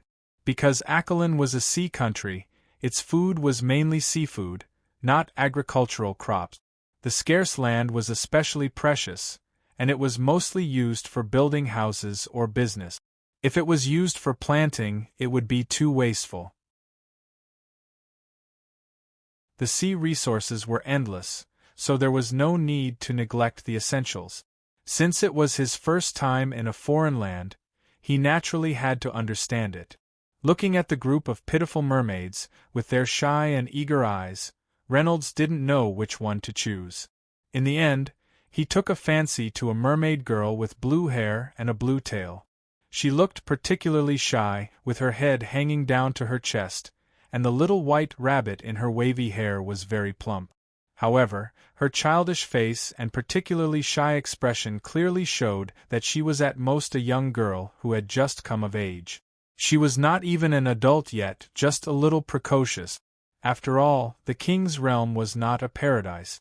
Reynolds sympathized with these humans who were struggling on the line of food and clothing. In the legends, mermaids were creatures that needed to be pitied. However, in the king's realm, They had no choice but to use their fragile little fish tails to lead the guests who had just arrived on the island, to struggle for survival. Many mermaids had a thick layer of calluses on their tails, which was a souvenir left behind from their hard work. Judging from the way they received the guests, it was clear that they were newbies. With such a passive attitude, how could they attract business? Reynolds secretly sighed, pointed at her and said, "You're the only one." Of course, other than sympathy, Reynolds couldn't deny another reason. This mermaid was more beautiful and had more temperament than the others. Perhaps it was because she had just started working, and the beautiful dream of a young girl had not been torn apart by the pressure of life. The other mermaids were disappointed when they heard this, but they still politely saluted. Then they went to look for other guests.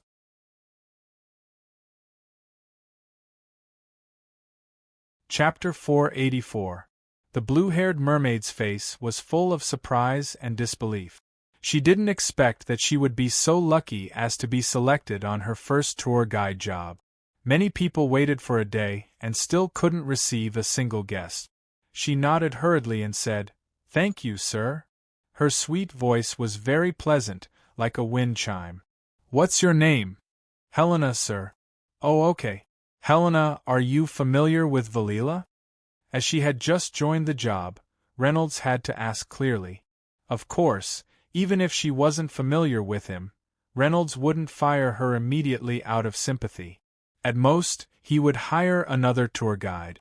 After all, it wouldn't cost much to hire 2 tour guides together. Helena became nervous and said, "Yes, very familiar. I have more than 100 years of working experience." Reynolds smiled and said, "Miss Helena, if I'm not wrong, you have only worked for less than a month, right?" Helena was very frightened because lying to a guest was a very bad behavior. If she was reported to the guild, she might even lose her job. Therefore, Helena was so frightened that she almost cried. "Sir, I'm sorry. I didn't mean to lie to you, but I really have my difficulties. Please believe me. I have been preparing for this job since I was 3 years old. I have been running around the city all day. Helena can guarantee that I am much more familiar with Valila than most of my companions. Every year, the scales on the mermaid's tail would automatically fall off and grow new scales until she reached adulthood. Therefore, Helena's tail was still very tender." Reynolds was just joking. He didn't expect her to be so nervous. He said embarrassedly, "Helena, I was just joking. Don't be afraid, hee." Helena heaved a huge sigh of relief, as if a heavy burden had been lifted from her shoulders. She was still worried, so she said a few more words of apology. Reynolds smiled and said, "Okay, let's go." Helena nodded and said, "Sir, where do you want to go? Do you want to eat first, find a place to stay, or go to the trade market or something else?" Reynolds thought for a moment and said, "Let's walk around first." After being chased for so many days, Reynolds was very depressed. He just wanted to relax. The scenery of the cities on land and sea was indeed very different. The materials of the houses were all different colors of coral reefs or solidified secretions of other marine creatures. It was very regular, but compared to the De Vere Empire's rigid square, round, and flat buildings, it was a world of difference.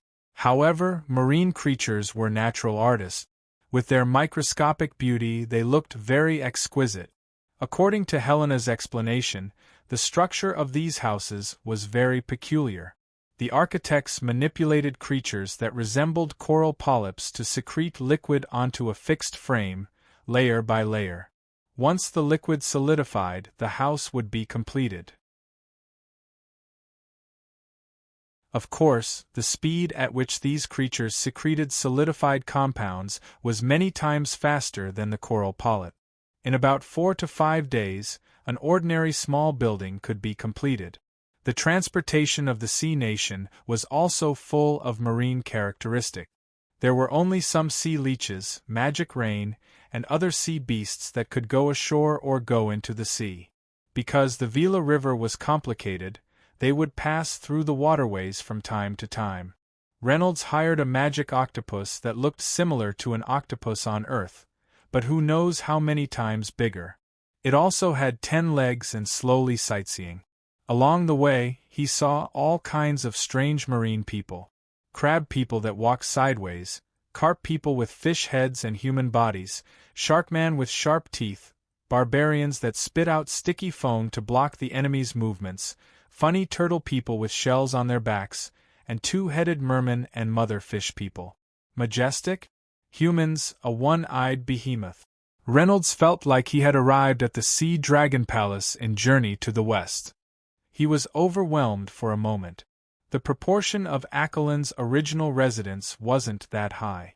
Because they mainly did business, merchants from other countries made up the majority. There were all kinds of races. After the initial novelty subsided, Reynolds thought of something and said, "Oh, right, Helena, please take me to the nearest bank immediately." The two of them didn't have much gold coins on them. After buying the tickets and spending 8 days on the ship, they were almost empty. They had to withdraw some money. When Reynolds took out his magic card and swiped it on the machine that automatically extracted gold coins, a clear voice sounded, "Sorry, your magic card has been frozen." Reynolds was stunned, and Irene behind him also opened her eyes wide. Reynolds swiped the card again, unwilling to give up. Unfortunately, it was still the same clear and melodious sentence, "Sorry, your magic card has been frozen." Reynolds said anxiously, "Fuck your grandpa is the one that's frozen." Although he knew that the other side was just a lifeless machine, the depressed Reynolds couldn't help but curse to vent. Irene behind him sighed and didn't care. She helplessly said, "Little Lynn, I think the Empire Guild revoked your citizenship and the right to use your magic card." Reynolds was dejected. Of course, he knew who did it. It was so simple that even an idiot could figure it out. Now that he was a traitor and spy, how could the Empire still allow him to enjoy special privileges? Reynolds was heartbroken. The crystal coins, gold coins, and the coins that Diao Chan and Athena had given him over the past few months were all gone in an instant. Those were all money, shiny, loud, and lovelier than anything else. Reynolds felt as if his world had collapsed by half. Irene thought for a moment and said, "Little Lynn, try my card." Reynolds's spirit was lifted. He said, "Yes, yes, yes, let's try." Under everyone's expectant gaze, the machine still said the same words. Reynolds was so angry that he almost vomited blood. He wanted to blow it up immediately. Then he remembered that he had lost his spiritual power, and he couldn't vent his anger. But in the end, he suppressed the violent impulse to destroy, or he wouldn't be able to pay for it. The Empire must have realized that Erin was with him and froze her card as well. He sighed and said, "AI, let's take out the money we have and see how much we have left. Then we'll decide what to do." So the two of them took out the items in their storage space one by one. After calculating, they came up with a number: 3 gold coins, 2 silver coins, and 5 copper coins. Reynolds frowned. This amount of money was too pitiful. Achelin's expenses were generally high, so this amount of money would be gone in a few days in the city. Just tonight, the two of them had spent a lot of money on accommodation and food. They thought that they could enjoy themselves in Achelin, but it seemed like their dreams were as fragile as soap bubbles. Reynolds was stunned. Irene behind him also opened her eyes wide.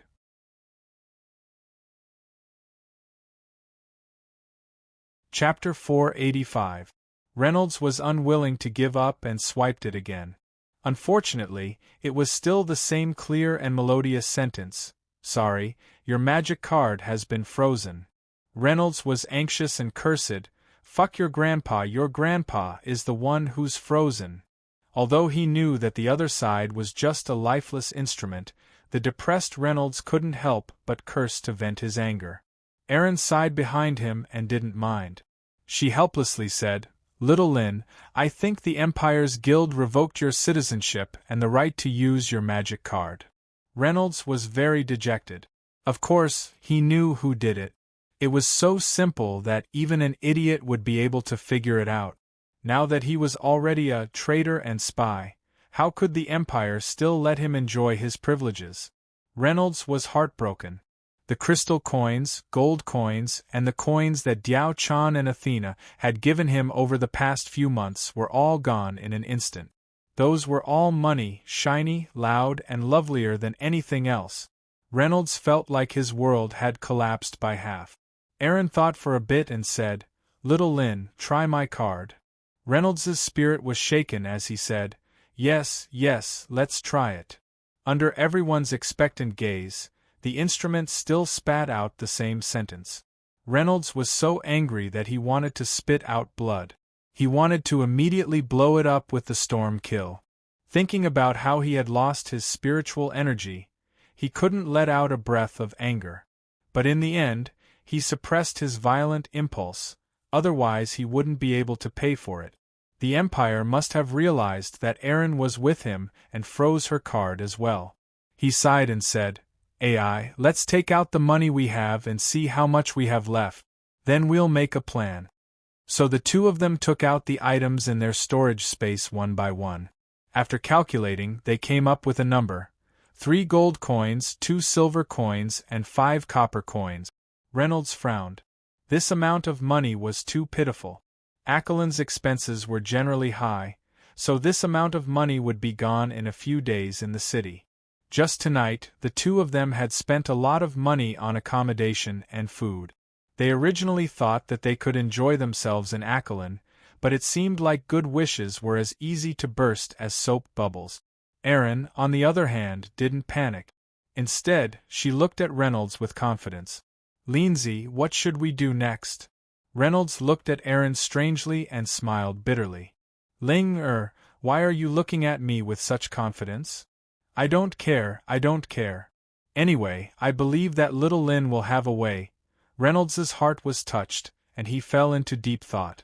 Aaron then said, "Little Lin, I seem to have heard from the ship that other than doing business, the new foreigners can't do anything else in Aquilin. Due to the fact that this was an extraordinary period of chaos on the continent. In order to prevent spies from other countries that were eyeing them covetously, the Aquilin Guild had issued this new decree in order to divide and annex them. In other words, if a foreigner wanted to live in Japan, he or she had to either have enough money or become a businessman."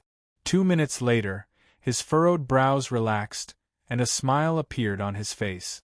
"Ha ha ha, alright, then let's do business. It's no big deal." Aaron asked curiously, "Lindsay, do you have any experience in business? Also, even if you do, we don't have enough money." Reynolds gave a strange smile and then spat out 4 words, "Rare goods worth hoarding." "Rare goods worth hoarding?" Reynolds explained, "It means that the rarer something is, the more valuable it is." Aaron suddenly understood, but then she said, "Do we have anything rare and valuable on hand?" Reynolds blinked, "Not now, but we'll have it soon. You'll know in 2 days. Just leave it to me. My Ling will be able to eat and drink well in a few days. She'll be able to live a good life." Hearing Reynolds almost reveal his true nature, Aaron rolled her eyes at him. But at least he was able to set his mind at ease. Because Aaron always had an inexplicable confidence in Reynolds. Looking at the gradually darkening sky, Reynolds muttered to himself, "But before that, we have to save as much money as possible." He brought Aaron back to Helena, who was waiting by the roadside. "Miss Helena, although it's a little presumptuous, I have a presumptuous request. I wonder if you can agree?" Helena was stunned, and then her white and tender little face blushed.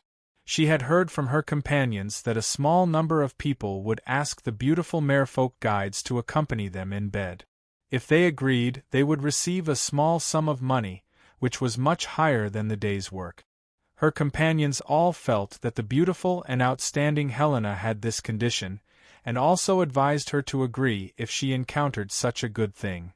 After all, there weren't many opportunities. Most people looked down on merfolk, the lowest class of merfolk. If they had sex with merfolk, it would be degrading their own status.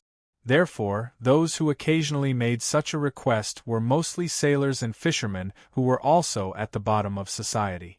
These people worked at sea all year round, and the risk was higher. They received relatively more new income, and their lives were in danger at any time, so they were not stingy with their money. Very few would save money. Basically, they spent as much as they had. It was better to use gold coins to enjoy pleasure a few times than to sink to the bottom of the sea with them one day. Helena didn't expect that she would be lucky on her first day of work. Her heart was beating wildly. Looking at the young man in front of her, his clothes were not bad, and he was accompanied by a beautiful and elegant beauty. He also had a magic card that only people of the upper class could have. He didn't look like someone with a low status. Why would he take a fancy to her? Although she didn't feel that he was annoying, and he was still a relatively amiable person. But Helena still felt that it was too presumptuous, and she didn't want to earn money with her body. Many of her companions said that they had the same mentality as Helena, but they gradually got used to it, or it should be said that they slowly surrendered. But Helena still insisted on her own principles. At least before she became a woman like her companions, she could continue to be a pure and hopeful young girl. "Sir, what are you talking about?" Helena lowered her head and asked softly. Once the other party made that request, she would immediately reject it. If the other party really pestered her, then what could she do? Helena's thoughts were running wild, and she looked at Reynolds in front of her. Reynolds scratched his head embarrassedly and said, My magic card can't be used in this world due to some special reasons. We don't have much money left, and we don't have any friends in Acolin. I'm afraid we can't afford to stay at an inn. Can we stay at your place for a night?"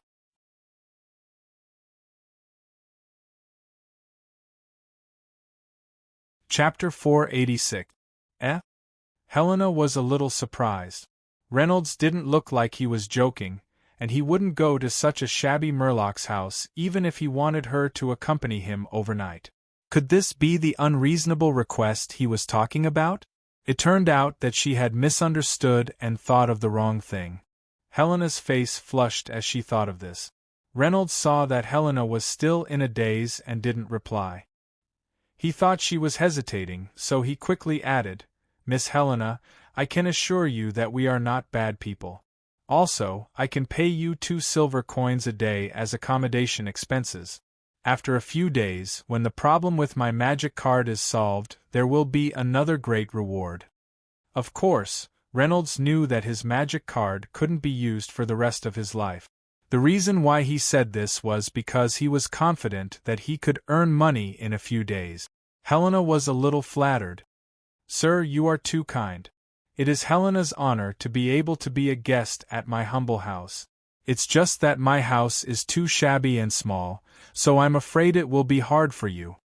Seeing that Helena had agreed, Reynolds quickly made the final decision. "It's not hard at all.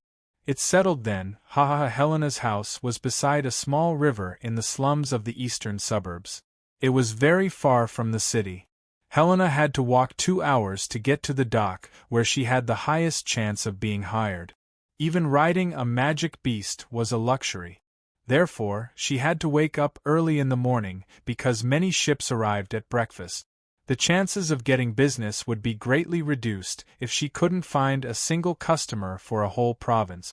She could only starve because the remaining savings at home could only last for so long. The houses on the riverside were closely connected to each other. They were made of the crudest rocks and were piled together. The places that were not tight were covered with some sea beast hides to prevent wind and rain from hitting them. It could not even be considered to be up to standard, let alone beautiful. The people living here were all Murloc women. When they saw that Helena brought 2 strangers from other races back, they were all very surprised and ran out to see what was going on. However, they didn't dare to strike up a conversation. They just stood at a distance and pointed, envious of her good luck. As an outsider, Reynolds didn't feel anything, but Helena lowered her head and hurried forward. Fortunately, night had fallen and there weren't many street lights in the slums. Otherwise, she would be embarrassed to death. Helena heaved a huge sigh of relief after opening the door with the key. Reynolds examined the supplies carefully. It was indeed as Helena had described. It was cold and empty. There were only a few wooden stools, a table, and some daily necessities in the hall. However, Helena used all kinds of conches and shells to form a string of decorations, making the entire house look a lot more elegant. Seeing Reynolds's gaze sweep across the living room, Helena embarrassedly said, "I'm sorry, Mr. Reynolds. My house is really too shabby." On the way back, Reynolds had already told her the names of the few people on his side. There wasn't even a light elemental mirror image. Then where would the most basic spiritual entertainment that mankind needed come from? Looks like the polarization in Acolin is really severe. The living standards of the fishmen are much worse than the lowest class people in Great Tang. However, Reynolds didn't mind. Besides, there was a small river behind the house. A refreshing breeze with water vapor entered through the stone window, and it was quite comfortable. Irene didn't mind at all. When she was unemployed, her experience was much worse. Reynolds smiled nonchalantly. "It's all right. However, Miss Helena, you are really a clever person." Irene also agreed. "Yes, these things are all so beautiful, Helena." Seeing Helena's restrained manner, as if she was the host and she was the guest, she felt embarrassed. Helena only knew that she was referring to those shell decorations. Seeing that he didn't mind, the worry that she would be looked down upon was lifted. She said happily in her heart, "Thank you for your compliments." After inviting Reynolds and Irene to sit down, Helena poured a cup of tea for both of them. After taking a sip, although it wasn't some good tea, it was still fragrant and pleasant with the taste of the sea. Reynolds said to the busy mermaid, "Oh right, Miss Helena. Where's your mother?" Because there were no males in the fishmen race, they would give birth to the next generation after reaching physiological maturity. Therefore, Reynolds didn't ask for his father's side. Helena's back trembled. Then, she stopped and said, "My mother passed away a few days ago. Therefore, I have to take office in advance before I reach adulthood." Reynolds said sadly, "I'm sorry, Miss Helena." Moreover, he didn't expect Helena to really be underage. It was probably because her body was developed well that she didn't have anyone to protect her at such a young age. Reynolds sighed to himself that she had to bear such a heavy burden. Helena forced a smile and said, "It's all right. People have to face things first, don't they? Moreover, my mother told me before she died that I must live well. Life is precious." Reynolds had a better impression of her. This pitiful little mermaid was still a very optimistic and open-minded girl who was gradually maturing. As for her mother, although her status was low, she was definitely a respectable person. Irene seemed to have also thought of her miserable life in the king's realm for a few months. For a moment, her sympathy rose. Unfortunately, she couldn't help now. However, she secretly planned in her heart that if Reynolds could earn enough money, she would ask him to help Helena no matter what. Leander, the president of the auction guild in Ferreira City, was particularly annoyed today because something had happened last night. To be exact, it had been disharmonious for the past few years. Due to having too many concubines, his function in that area had been greatly reduced when he was in his 40s. In the end, it had reached the point where he could no longer be normal. What was worse was that half a year ago, when his gossipy concubine was chatting with the ladies of other officials and nobles in the city, she accidentally let it slip. As a result, it spread from one person to 10 to 100, and it didn't take long for the whole city to know. In fact, he wasn't the only one who had that kind of disorder. On the contrary, there were many people who had that kind of disorder. Which person in the upper class of society didn't have good conditions? Many people like him, who had no self-control, would have the same problem. If you used your brain a little bit, you would know. If you could get a beautiful woman at your fingertips, how many men would not go crazy over her? However, those people who were similar to Leander all hid their secrets very well. Now that there was an unlucky guy, everyone naturally tried to make fun of him to show that they were normal, and to make up for their inferiority complex with this kind of pleasure. The inferior mentality of human beings made Leander unfortunately become the laughingstock of the city people. Fortunately, after the initial embarrassment, Leander gradually got used to it.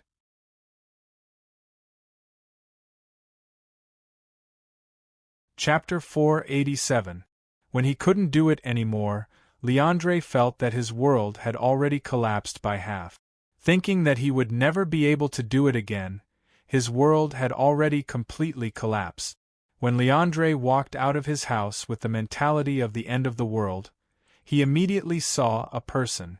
The person he saw wasn't very good, but the problem was that this person said frivolously, "Mr. Leandre, I heard that, that you have some problems that are hard to talk about, right?" These words were simply adding fuel to the fire. Leander was furious. Just when he was considering whether he should directly beat the stinky face in front of him into a rotten persimmon or throw him into the sea to feed the canine-teeth sharks, the owner of the stinky face took out a small bottle as if nothing had happened and put it in front of him with a smile. "Mr. Leander, I think this bottle of Optimus Prime should be able to provide you with some help." Leandre temporarily suppressed the idea of tearing him into 18 pieces and coldly said, "What did you say? What Optimus Prime?" Reynolds looked like another person at this moment. "Optimus Prime." Leandre frowned and said, "What does this medicine do, and what does it have to do with me?" Reynolds said in a low voice, "Mr. Leandre, this has a lot to do with you.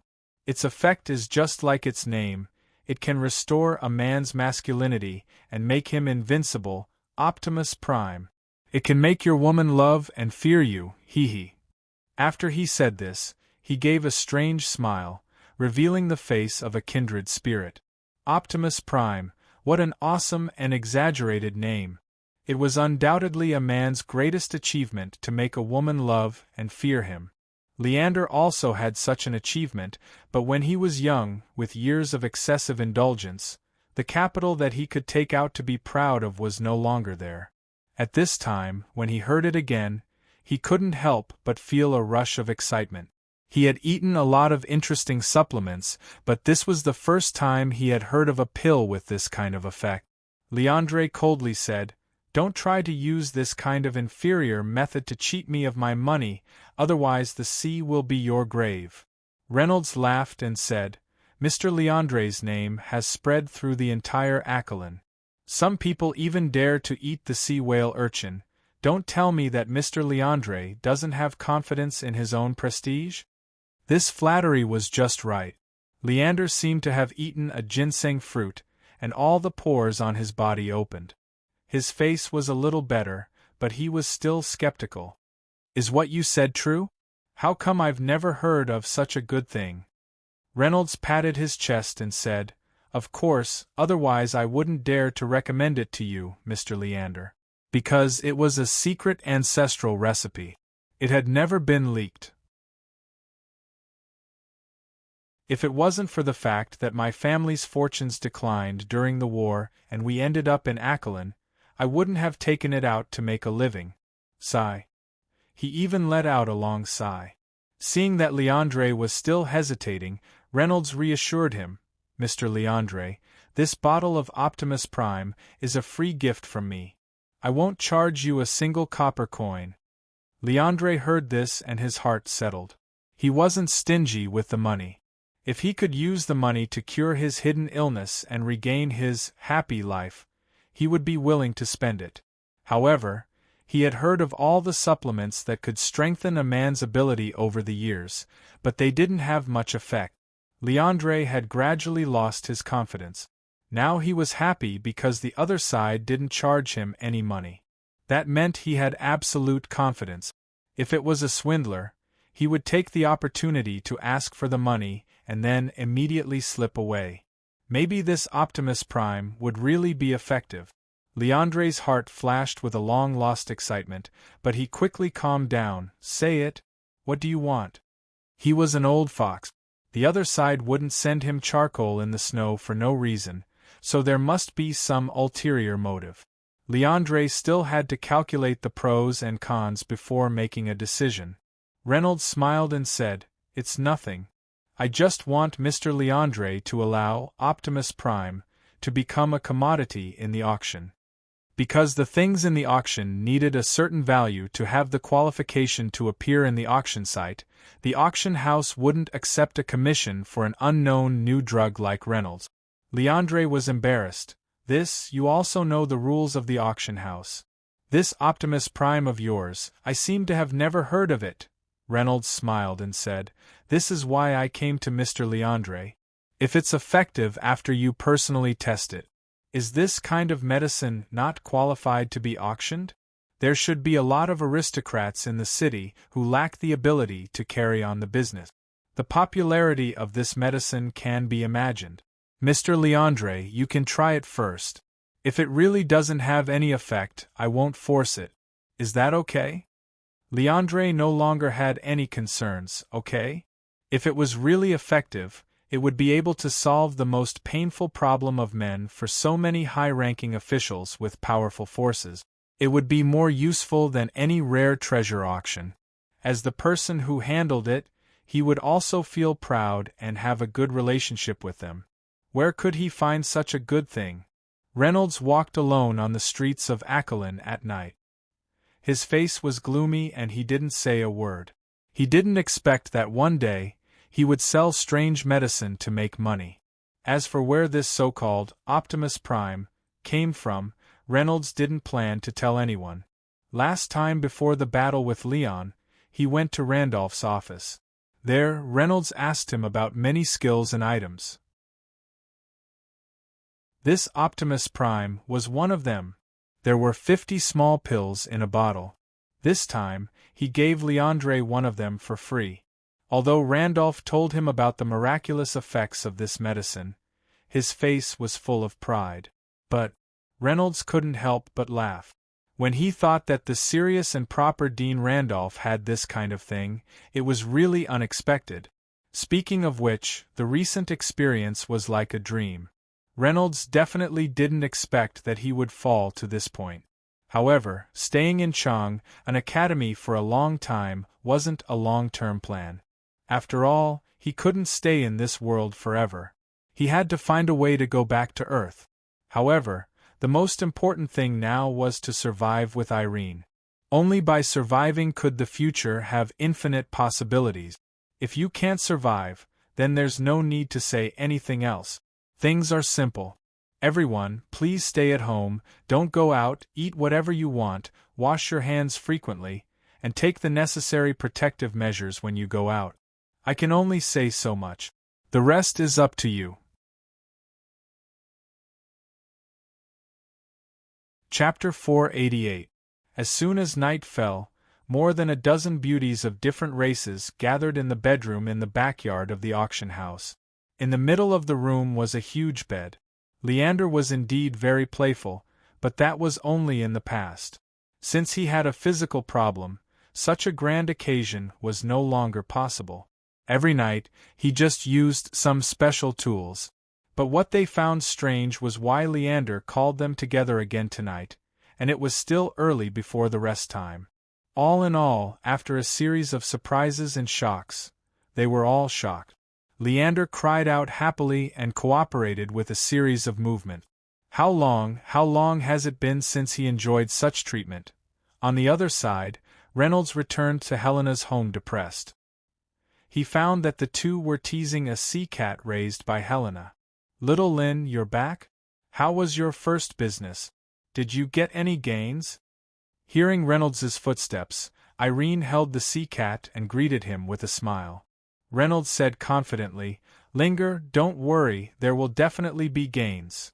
After that, he reached out and touched the cute and exquisite little head of the white sea cat, which made the sea cat very happy.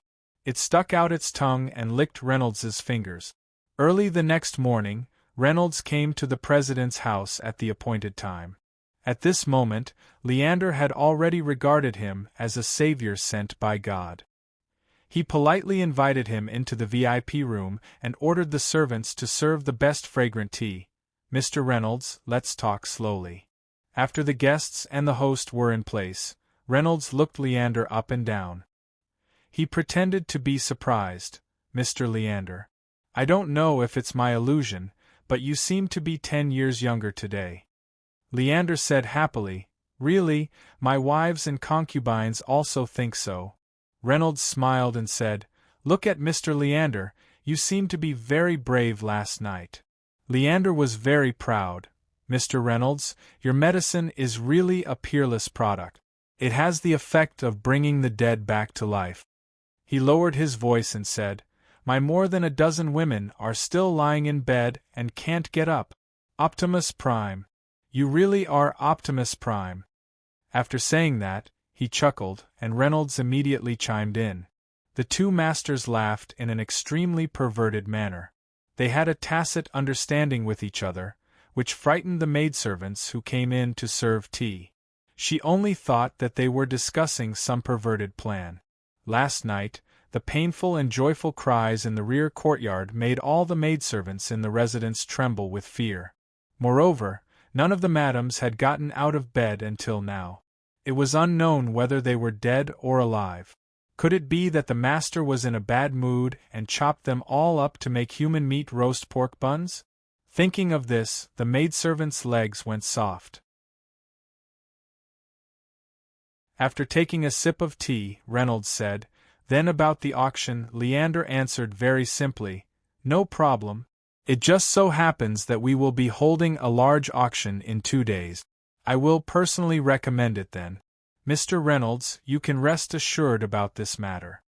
Although Reynolds had dared to say that his success rate was above 99%, he was still overjoyed when he heard Leandre's personal promise.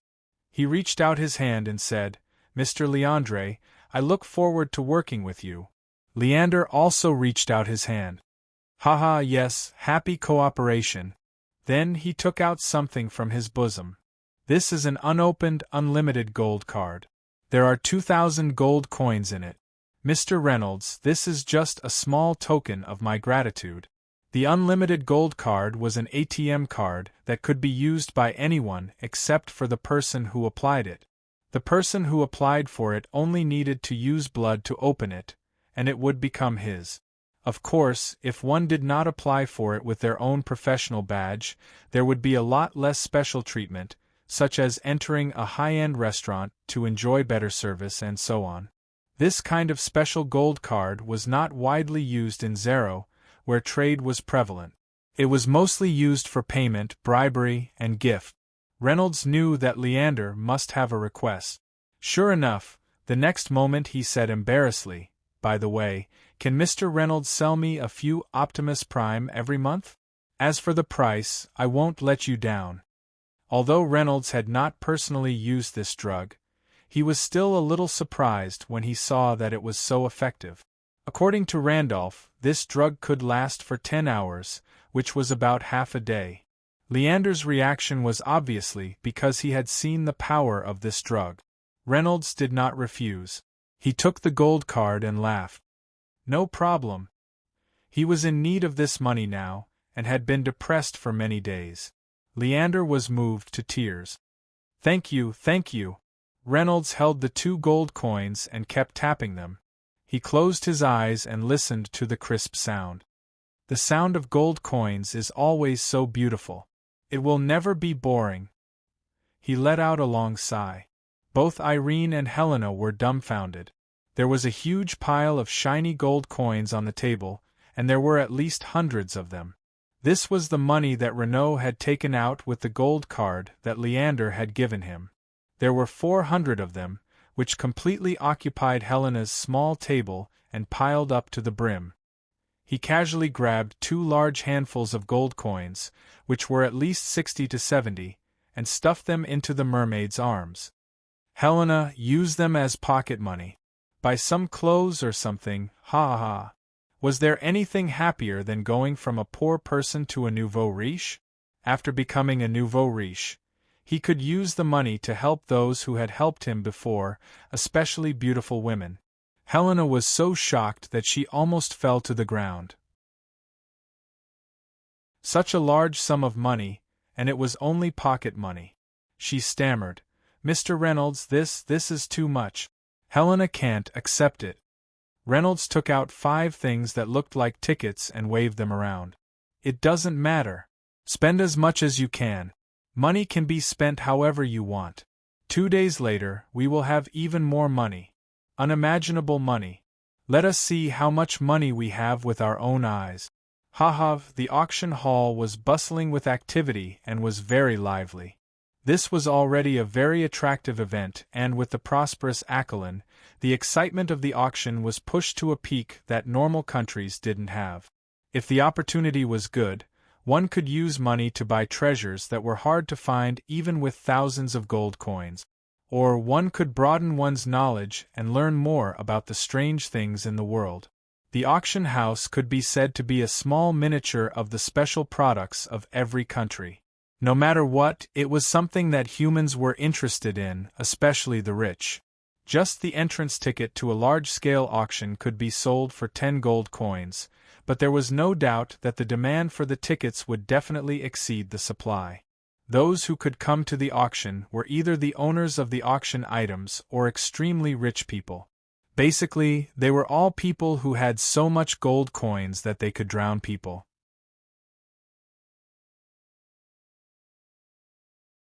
Chapter 489. Who would care about those 10 gold coins? The entrance fee could only be said to be a token. What they were worried about was not being able to buy a ticket. Due to the large number of cargo ships docked here, Valila's auction was especially popular. The auction house had been expanded several times, but it was still overcrowded every time. Acolin was a neutral country, so no other country would openly send people to stir up trouble in its territory to arrest criminals. Also, other than Serene and Kent, who provided the map, no one knew that he was in this island country on the Dara Sea. However, just in case, Reynolds still planned to conceal his identity and change his appearance. The few of them had already changed their appearance on the first day they arrived at Helena's house. Reynolds' hair had been in the king's mainland for a long time, so he simply imitated the martial artist's attire in the martial arts TV series on Earth, tying his hair behind his head like a ponytail, while a few tufts of hair hung down on his forehead and temples, half covering his eyes. After applying some black medicine that was difficult to wash off with water, his originally light yellow skin became much darker. If it wasn't for the special attention, even acquaintances would have a hard time recognizing him. After changing his appearance, Reynolds actually became majestic and had a bit of coolness, which was very different from his previous threatening appearance. Under the influence of the atmosphere at the scene, Irene and Reynolds were waiting for the auction to begin with excitement. Reynolds and the others sat in an inconspicuous corner of the venue. Although Leander, as the president, had made an exception to get 3 tickets for Reynolds out of gratitude, they could only sit in the worst seat. If it was only Reynolds alone, Leander could even get a good VIP seat ticket, but now that they were so generous, the situation was different. He could only let everyone feel wronged. Helena was especially nervous and excited. She had never thought that she would actually be able to sit in an auction where only the rich were qualified to attend. She had also changed her appearance, but it was just her clothes. She wore a blue, high-waisted, pleated skirt that completely covered her fishtail. Otherwise, it would be very strange for a low-level fishman to appear in this kind of place. She looked very cute in her long skirt. The mermaid's figure was originally slender, but after wearing the long skirt, her temperament was even better. Reynolds dared to guarantee that if it was on Earth, mermaids would definitely be the most popular dancers. Their waists naturally swayed, as if they were dancing gracefully. Their pleated skirt also fluttered along with it, making them look very graceful. On Earth, they were regarded as the symbol of beauty, creatures that could only appear in fairy tales. It was hard to believe that in the king's mainland, they were actually so low and inferior. Could it be that the people of this world were all blind, unable to see the existence of beauty? Perhaps, in the eyes of the people of this continent, The definition of beauty was only strength. Helena's fishtail under her skirt was also covered with a layer of milky white stockings, which was used by mermaids to prevent their weak fishtail from being damaged by the hard ground. It was called condensed jade tail, a special product of Dara Neic. It was a high-grade garment made from the silk of a type of condensed jade silkworm. In addition to its noble and generous appearance, it had many other advantages. First, it was extremely wear-resistant and had good protection. After wearing it, even if one stood barefoot on a sharp rock, they would not feel any pain, and the condensed jade silk would not be scratched. Second, it was breathable and waterproof. Third, it was very elastic and soft like cotton, avoiding pain on the skin. Fourth, it was not easy to get dirty and did not stick to water, dirt, and sand. Therefore, it was very popular among the noble ladies and young ladies who loved to maintain their skin. As the condensed jade silkworm only parasitized the surface of the ferocious houndtooth shark, to obtain it, one had to first capture the houndtooth shark. Moreover, the amount of silk that a condensed jade silkworm could produce in its lifetime was not too much.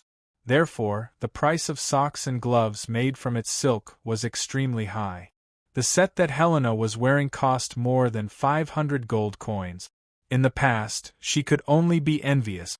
She did not expect to meet a benefactor. That day, when Reynolds accompanied the girls to buy clothes on the street, he noticed Helena's longing gaze. The next day, he immediately sent a condensed jade silkworm and a hewtail to Helena. Helena, who was pleasantly surprised and terrified, declined for a long time before finally accepting it. This hewtail that was specially made for mermaids could not be returned. Who else would buy such an expensive item for a lowly mermaid? As expected, the hewtail did not hurt any more. Walking, which she had been afraid of before, had become a pleasure. Helena was so happy that she felt a little giddy. Looking at this super-generous Mr. Reynolds beside her, who did not seem to know what money was, Helena was so grateful that she could not speak. Of course, Reynolds did not mind. He would never be stingy with money to those who had helped him. Moreover, he would soon have a large sum of money, and there would be more in the future.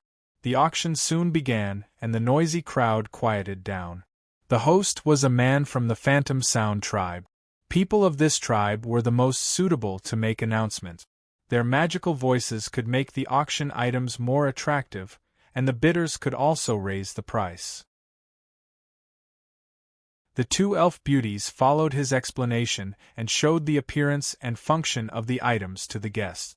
The extreme leather whip, made from the skin of the whale rhinoceros from the dead water region of the Sea West. It is extremely tough, and even if it collides with a sharp cold iron sword, it will not be cut. The damage caused is minimal. It is an excellent weapon for a whip-type warrior. After the host introduced the item in detail, he said, "Okay, the auction begins. The starting price is 1,000 gold coins." The auction was clearly divided into two types, an open auction and a secret auction. Both the buyer and seller could use the buttons to make their bid. In this way, no one would know the original owner of the treasure, or who the treasure ended up in. The people of the king's mainland knew this principle. Conflicts could also be avoided. Otherwise, when two parties took a fancy to the same item at the same time, the rich party might not dare to bid a high price due to the other party's strength and fear of retaliation. Most of the people still chose the method of an open auction. Therefore, the host announced the latest price loudly. 1,500 gold coins. 1,800 gold coins. 2,000 gold coins. There were not many people who were interested in this item. After a few bids, it was finally sold for 2,700 gold coins. With such a high price, Irene secretly stuck her tongue out, and Helena was even more shocked. But compared to the big rich guy, this was just a small matter. Flashing helmet, a helmet made with 5% of the famous flashing stone. It will emit a strong light at random, and can affect the enemy's vision at any time during battle. The situation can be reversed in an instant. The starting price is 2,500 gold coins. The item this time was a little interesting. It was finally sold for 6,000 gold coins. Leia Cat Eye Lady's Evening Dress, the famous Aquilan master tailor, Asi Luo, took half a month to complete. The craftsmanship is exquisite, and the design is elegant.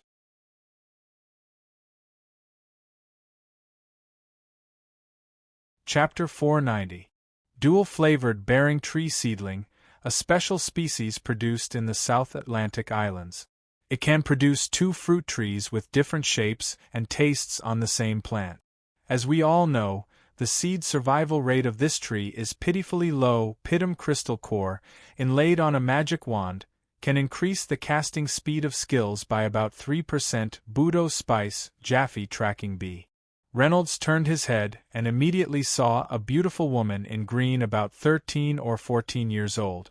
Her appearance was no different from a human, but there were 2 forked blue horns on her head.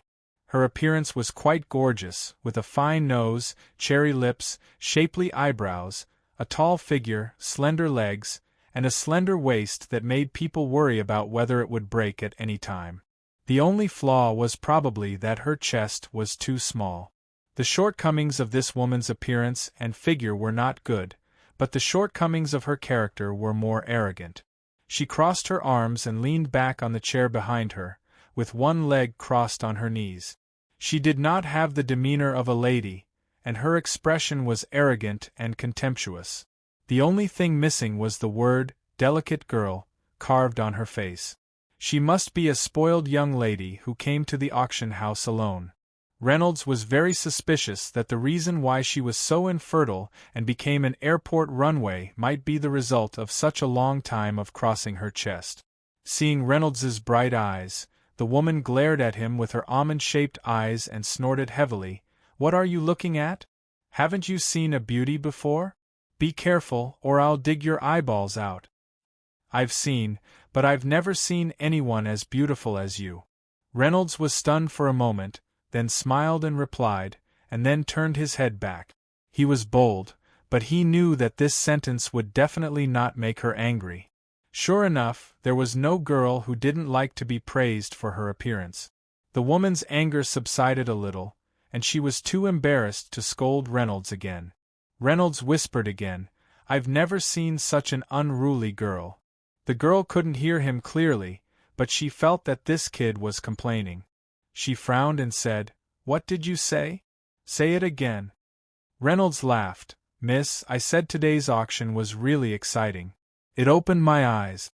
The woman snorted again and said vulgarly, "Exciting my ass. If I know who made this medicine, I'll cut him off and make him my little Tion."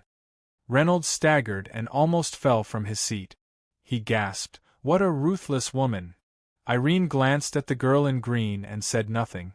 Helena, on the other hand, was quite embarrassed.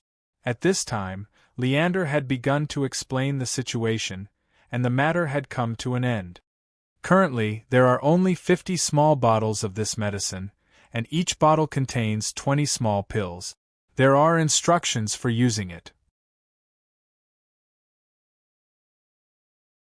According to the seller, his alchemist had already reached the level of a hero, and he needed his family's bloodline to be able to refine Optimus Prime. Even if an outsider had the recipe, they wouldn't be able to make it big. Due to the huge amount of spiritual energy required to refine it, and the continuous working time was long, the seller could only produce 50 small bottles per month. Furthermore, this auction house is the sole agent of the auction house. At the request of the seller, each person could only buy 1 bottle. All right, let the auction begin. It wasn't unreasonable to limit each person to 1 bottle. Reynolds was as cunning as a ghost, so according to his future plans, he could only build a good relationship with the upper echelons. Even if Optimus Prime's reputation had spread far and wide, he was still planning to auction it off. The auction house's secret auction method was indiscriminate. If he put it up for auction, if there was a powerful person in Aquilan who wanted to buy it all or even reserve it for a long time, it would be difficult for him. If he sold them all, he wouldn't be able to build a good relationship with them. If he refused, he would offend both sides. Instead, he might as well slap it away. Anyway, the auction house only took 2% of the transaction price as a reward, so this amount of money wasn't much. The starting price is 200 gold coins, Leander said in a loud voice, and then he hit the recording device with his hammer.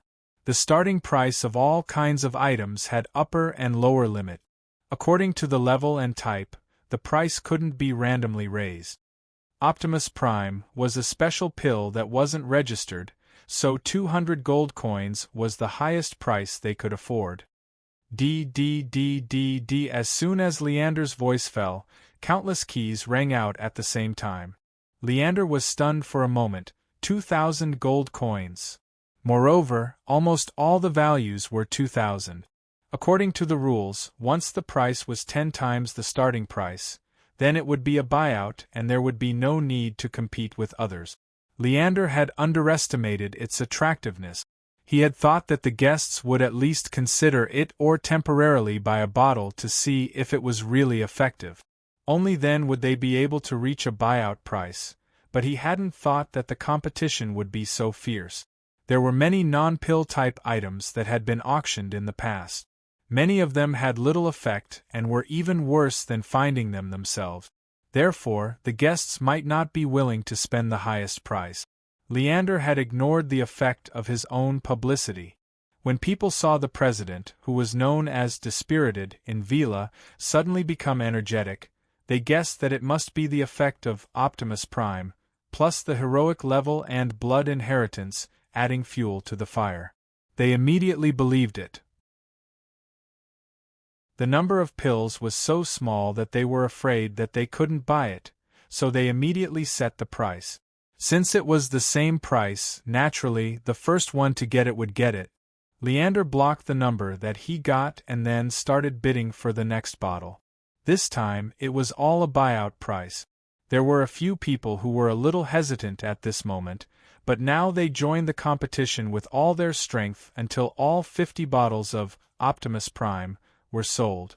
The girl in green was also interesting enough. Every time a bottle was sold, she would curse Stinky Man in a low voice, a total of 50 times. Renault felt a little dizzy. 52,000 gold coins was equivalent to 100,000 gold coins. After deducting the 2% commission from the auction house, he would still be left with 98,000 gold coins. This amount of money was enough to drown him a few times over. 98,000 gold coins seemed to have fallen from the sky. The amount of money that Athena and Diao Chan had given him in the past was already considered high, but it was nothing compared to what he had now. Moreover, the auction of Optimus Prime was only a part of his money-making plan. Irene looked at Reynolds beside her, and her eyes seemed to drip water. Leander happily said, "Good. This month's auction of Optimus Prime is completed. At the same time next month, our venue will be the agent again. I hope that the distinguished guests will come again at that time. By the way, the pharmacist who sold it once said that the conditions for refining Optimus Prime are very harsh. He needs to go all out and a little distraction may lead to failure. Therefore, he doesn't want to be too tied down by the secular world, so that he can't refine the pill when he is not in good condition." This was what Reynolds had asked Leander to join in the auction in advance. Even if it was a secret auction, there were too many people who needed this medicine. There must be some people who wanted to find the seller to make a private purchase. There were so many people, and each of them had a lot of power. Therefore, they came up with this method. If the guests knew that they would fail if they were disturbed, they would give up the idea of private purchase, so as to avoid offending countless people when they couldn't get the pill.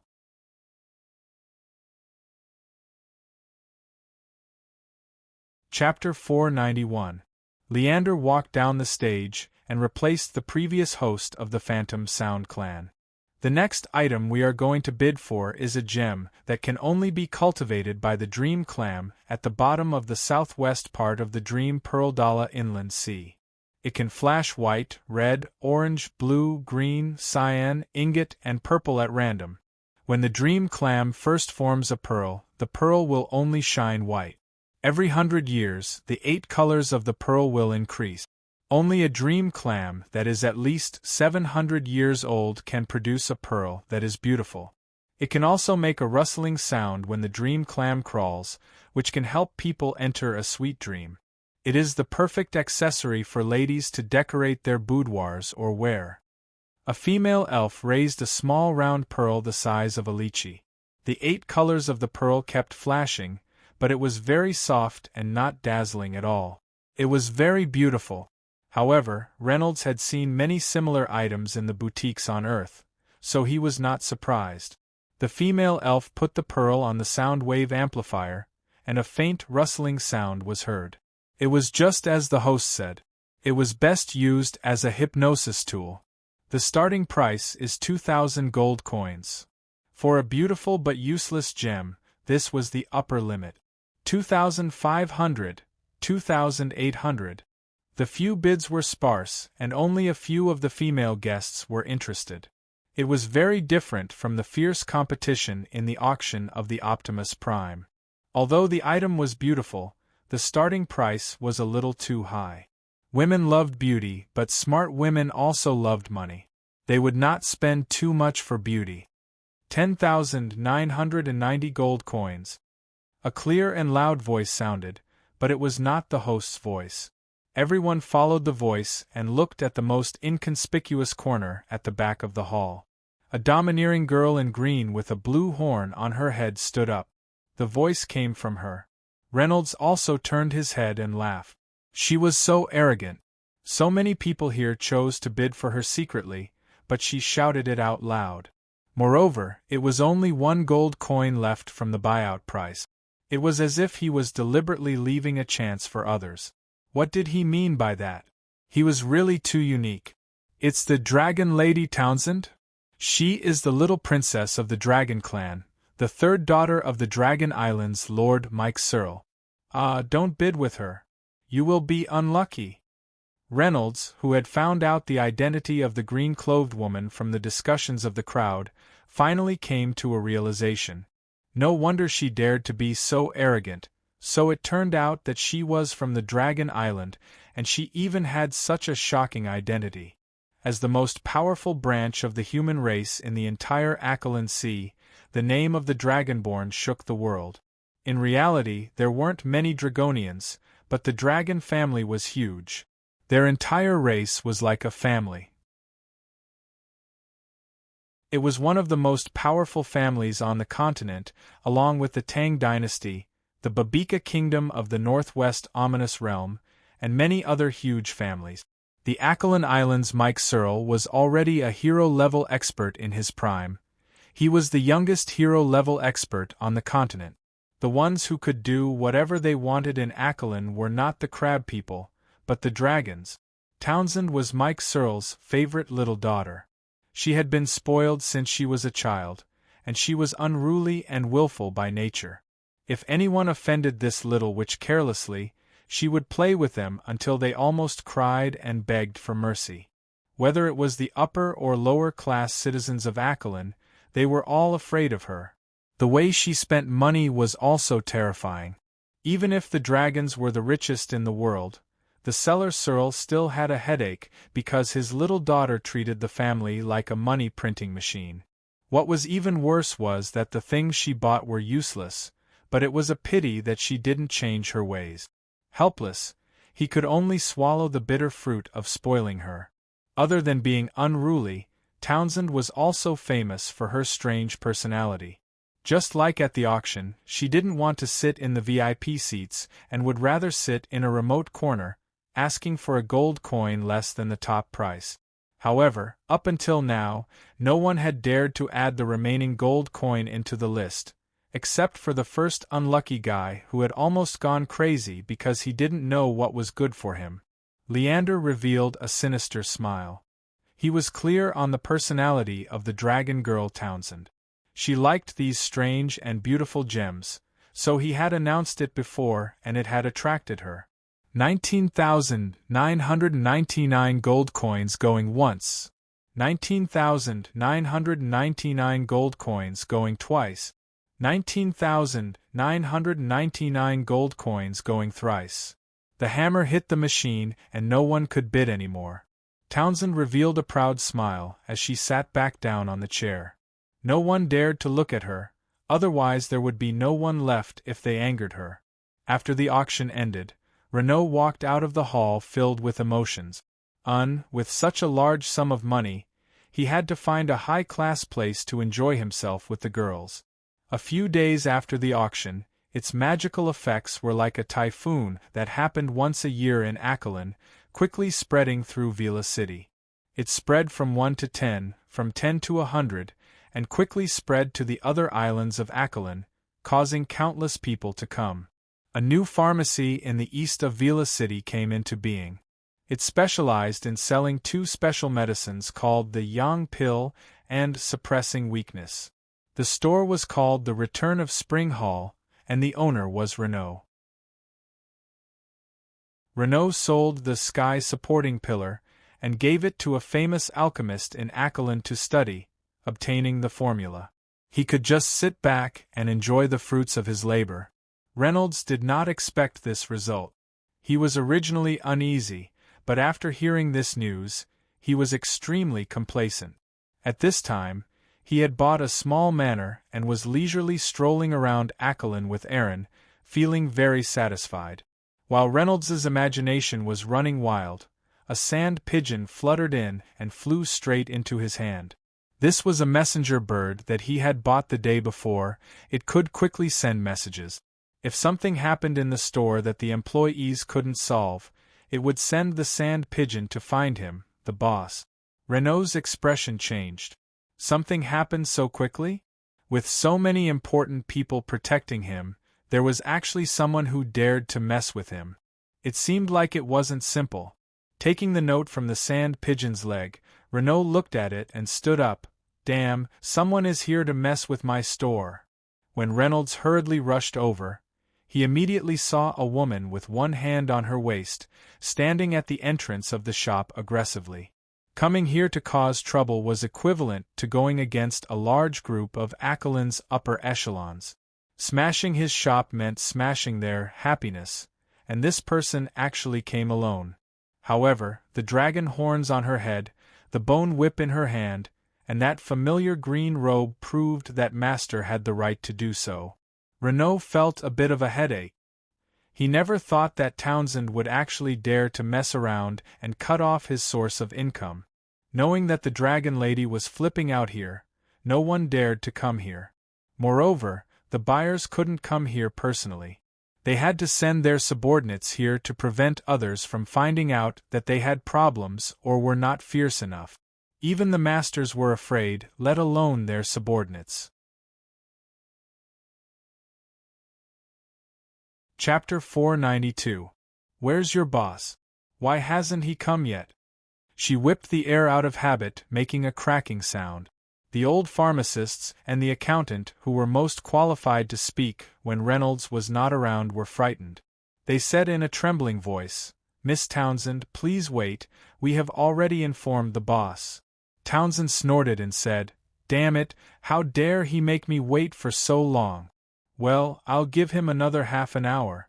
If he still doesn't see me, don't blame me for being rude."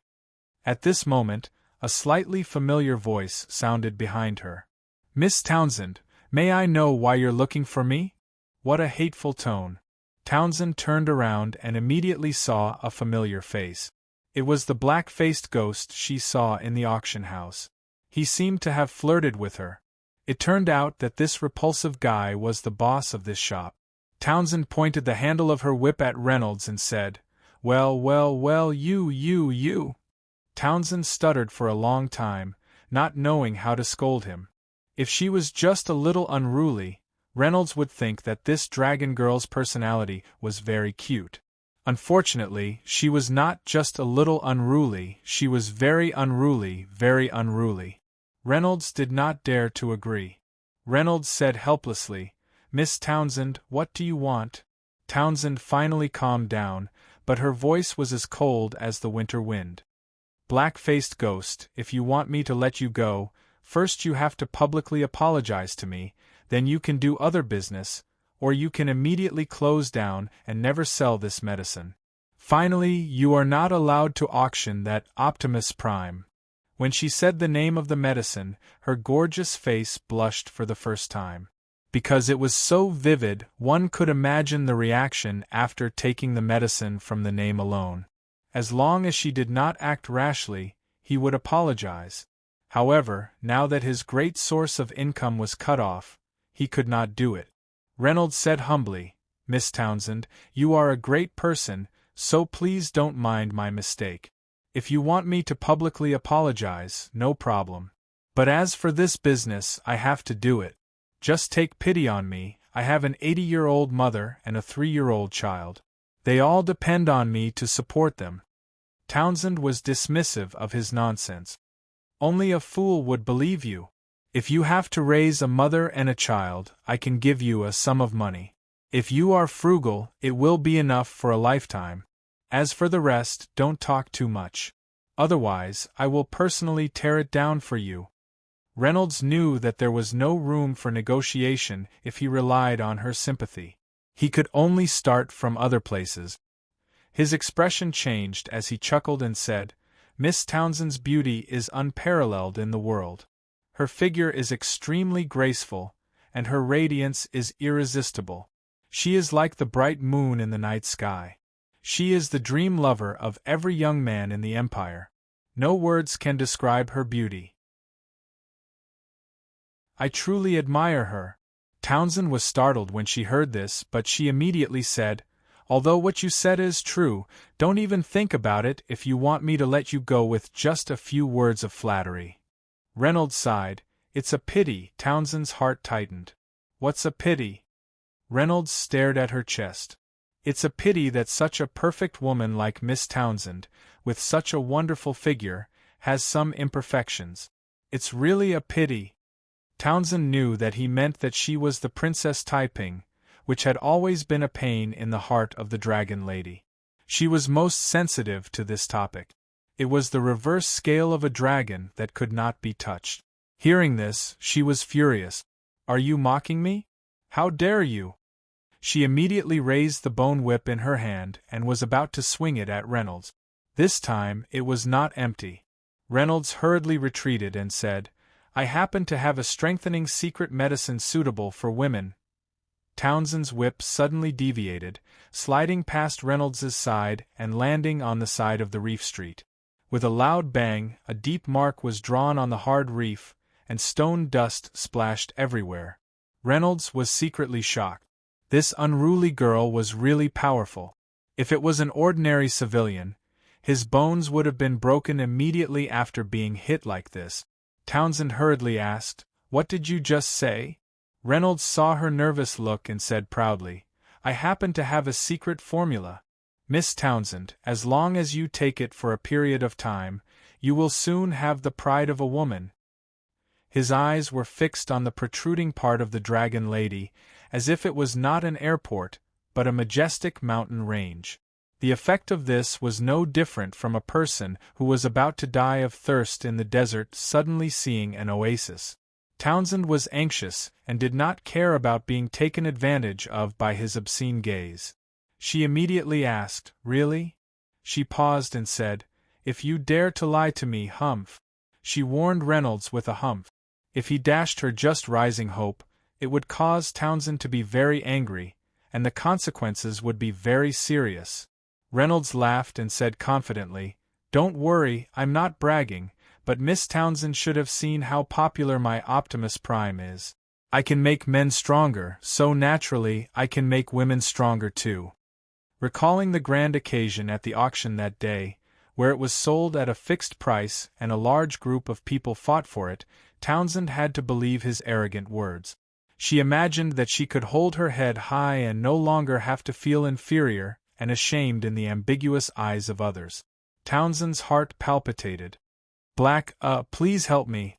Reynolds knew that he had taken the initiative, so he said slowly, "But the refining of this kind of medicine is also very troublesome, especially for the pharmacist. Sigh, it's not easy, it's not easy. He knew that this kind of proud woman, whether it was family background, martial arts, or beauty, was perfect. If there was an irreparable flaw, she must be extremely annoyed, and would try to find a way to make up for it at all costs. Grasping the flaw of this little dragon princess in his hand, if he did not take advantage of it, he would be letting down the teachings of the party and the people.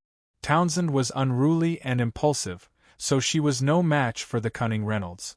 She panicked and said, "What can I do for you to help me? Do you want good materials or something else? Just tell me." Reynolds said like a charlatan, "This can't be rushed. First of all, the materials are difficult to collect. There are 81 of them, and they are all extremely rare. Then, I have to prepare for a period of time. Now, the shop has just begun to be built, and I'm so busy. How can I concentrate on refining medicine? Miss Townsend, if you were to smash my shop, I would be in a state of panic, and would most likely affect the pill refinement convention." Townsend knew what he meant. After weighing the pros and cons, her little rabbit was always more important, so she said, "If you can make me strong proud, I won't argue with you."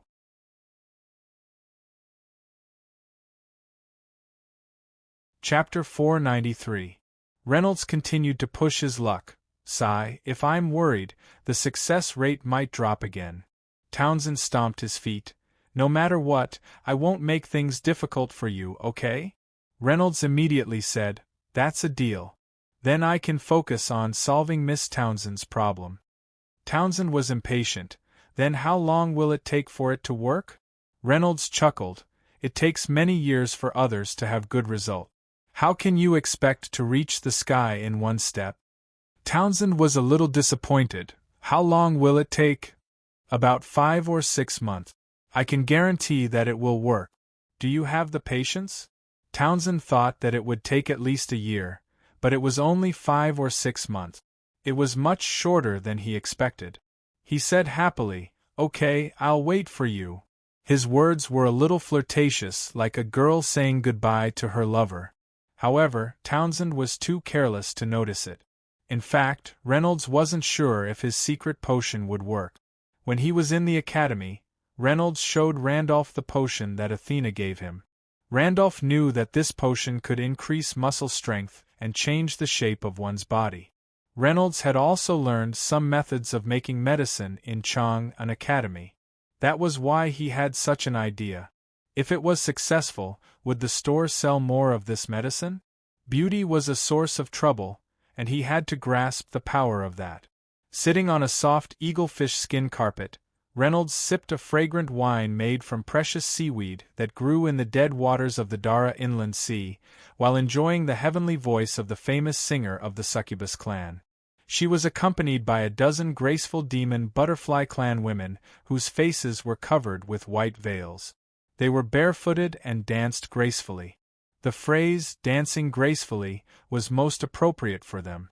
If there was anyone who could be compared to the mermaids as dancers, Reynolds would undoubtedly say that it was the Butterfly Clan. When the beautiful wings spread, the Butterfly Clan women were like peacocks spreading their tails. Their delicate bodies were partly hidden and partly visible. Their pitiful temperament could easily provoke the abuse hidden deep in the hearts of men. Everyone present at the banquet was a dignified, graceful, and cultured figure. However, at this moment, their faces revealed a radiance similar to that of a hungry wolf seeing a sheep. Their beastly appearances were completely exposed. The Demon Butterfly Clan was a rare branch of the Demon Clan on the continent. They lived in the forest region, and their fates were usually very miserable. If they were discovered, they would most likely be captured and enslaved. The demonic beasts had a low status and had no room for resistance. The other upper-class members of the Demon Clan also looked down on them, except for the Demon Butterfly Clan, because they were considered to be angels who had been banished to the mortal world by God because they had committed a grave mistake. Like the mermaids, the demonic butterfly race was a monogamous race. Reynolds was currently in the Sea Sky Pavilion of the Aquilan first-class city, Gato. His face was completely different from 3 months ago, but upon closer inspection, it didn't seem much different. This was a very mysterious feeling, and this was the effect of the ever-changing mask on his face. Ever-changing was the Dragon Clan's chief, as well as the treasure of Yeye's father, Mike Sayer. Several hundred years ago, the thousand-faced thief, Dikeji, used a special method to create a disguise mask with his family's bloodline. Dikeji was a true thief, just like the thieves on Earth. When he had nothing to do, he would steal things. It was like he was addicted to drugs, and he had countless enemies. However, with ever-changing, he could continue to be unbridled, and no one could take revenge on him until he died of old age. Other than the excitement of stealing, Dikeji's heart couldn't hold anything else. In the end, he never married and his bloodline was cut off, so no one could create ever-changing. The only thing he left behind were the 2 masks he had used when he was alive. Although it was a collection, Mike Sayer didn't care about his treasures at all. Even the 2 masks of the world-famous Dikeji were no exception. In fact, when Yeye secretly led Reynolds to his treasury, they found that there were countless treasures that everyone yearned for even in their dreams, but they were all covered in a thick layer of dust. It was really a waste of heaven's treasures. The Dragon Clan's fanaticism for collecting treasures was as famous as their wealth, but they liked the feeling of having good things more than the practical value of the treasures themselves. Thus, Reynolds was at ease and used Yeye to borrow some things that he could use, and the 2 ever-changing masks were one of them. Reynolds used one for himself, and the other one was given to Irene. Through it, the user could freely change their skin color and face to a certain extent. A delicate person could become rough, a beautiful woman could become ugly. It was very convenient. Of course, in order to make Yeye willing to be blackmailed by him, Reynolds also gave her some benefit. After discussing with the pharmacist, he developed the secret medicine of the imperial family into a special medicine. In a month, her little rabbit had grown a lot, and it was no longer as flat as it was in the square of Jajin Road. Ever since the first day he obtained the shape-shifting ability, Reynolds had gradually used it to change his appearance. This change was minimal, and Reynolds controlled it very well. He only changed a little every day, because many people had already seen his face. If he suddenly changed his appearance, there would definitely be a problem. Doing it step by step was not the case. People always had a psychological habit of adapting. If someone changed a little every day, the accumulation would be almost completely different from the previous person, and they would still think that it was the same. With this mask, Reynolds was no longer afraid to show his face in public, because the enemies and enemies of the Tang Empire would no longer recognize him. Thus, this upstart Aquilan who relied on the 2 special medicines began to appear more and more frequently in the upper social circles.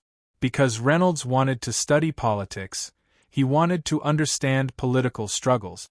Although Reynolds hated this kind of thing the most on Earth, he had no choice. He was too inexperienced in the past, and he had almost been played to death by guys. Foreign merchants couldn't get involved in Aquilan's political circles, but Reynolds could indirectly control others to raise his status and influence. The current him was already someone who could speak in the upper class. All of this was learned on Earth, brought about by the relevant medicine formulas. Knowledge is power, this saying was true. Reynolds began to regret doing nothing all day, idling around. Fortunately, he was doing quite well now. Mr. Dennis? Reynolds snapped out of his contemplation. A middle-aged eelman with a mustache and a fair complexion was right in front of him, looking at him with a lewd smile. He was also the host of this banquet, the chairman of Gatuo City's tax guild, James. The dance had already ended, but the butterfly demons stood in 3 rows on the center stage. Reynolds felt his hair stand on end. Looking at this guy's pretty boy face, could it be that he was gay? But he soon knew that he guessed wrong.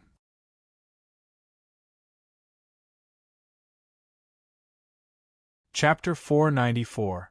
Mr. Dennis, what do you think of the butterfly demons here? If you like any of them, you can bring one back later, and let her serve you well. I wonder if Mr. Dennis has enjoyed a butterfly demon before? It's very exciting, hee hee. Reynolds was already used to this kind of banquet where servants were given as gifts to curry favor. He put on a lewd smile like a tortoise meeting a tortoise with a tortoise, a kindred spirit. All right, Mr. James, thank you for your kind intentions. He couldn't refuse this gift. Otherwise, the host might think that he wasn't giving him face or didn't have a good impression of him. It might cause displeasure and conflict. What Reynolds needed to do now was to be smooth and slick and make friends with as many strong people as possible in the shortest amount of time. Of course, he wouldn't do something so stupid. Besides, the women who were given as gifts didn't have much status.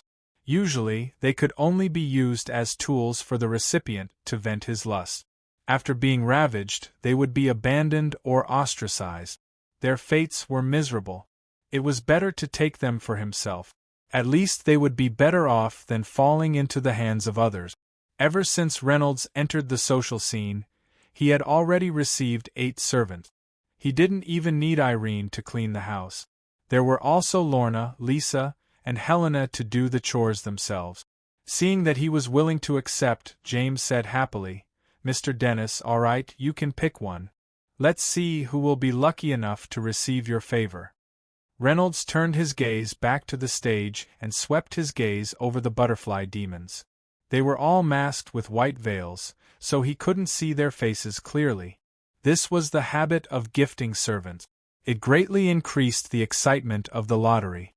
The butterfly demons also unabashedly shot their burning gazes at Reynolds because he was the youngest of the guests present. His modified appearance couldn't be considered handsome, but it was rather boorish and heroic. Being his servant was much better than being his grandfather, and being an old man with one foot in the grave. James seconded, "Mr. Dennis, you can rest assured. They are all beauties." Reynolds's gaze was fixed on the tallest butterfly demon dancer. "Mr. James, the one in yellow in the middle of the second row will do." Because Reynolds saw that she seemed to be struggling when dancing just now, as if she was injured. He always chose the most pitiful when choosing servants and tried his best to help those who needed it the most. Furthermore, all the other butterfly demons were flirting with him, hoping to gain his favor. Only that one was an exception. She even turned her head away, not even sparing Reynolds a glance. James said regretfully, "Mr. Dennis, in fact, the dancing quality of a butterfly demon is usually inversely proportional to its height. The most outstanding ones can even dance on the palm of your hand. It can be said to be the best. It's a pity that everyone only has one chance, Mr. Dennis. What a pity. But there will be another chance next time. Remember that, Mr. Dennis." Reynolds pretended to be sad and said, "Oh, how unlucky, Mr. James. If you have any more good stuff, don't forget Dennis." James smiled and said, "Definitely, definitely." The chosen butterfly demon was brought off the stage by the male tortoise servant. The other butterfly demons revealed disappointed expressions before continuing to flirt with other men who were more pleasing to the eye. "Mr. Dennis, in 8 days, Aosi will be holding a banquet in Karamik. I wonder if you will be able to attend?" As soon as James left, a middle-aged man at Renault's table handed over an invitation. Long before the banquet began, James had introduced him to everyone present. Thus, Reynolds recognized him. He was Aosi, the city guard of the first-class city of Karamik. Reynolds calculated that there was still time, so he nodded and said, "Mr. Aosi's hospitality is difficult to decline. Dennis will definitely be there on time." After exchanging pleasantries with Aosi, the third head of the Aosi family in Bibi City, Oliver Aosi, also came over and said, "Oliver, on behalf of the family, sincerely invites Mr. Dennis to come and enjoy our special training of the hot dance on the Spirit Koan water." Everyone knew that the banquet was coming to an end after the gift of servants, so they took the opportunity to make invitations. Reynolds, the aquiline upstart who had risen at an astonishing speed, naturally became the focus of attention.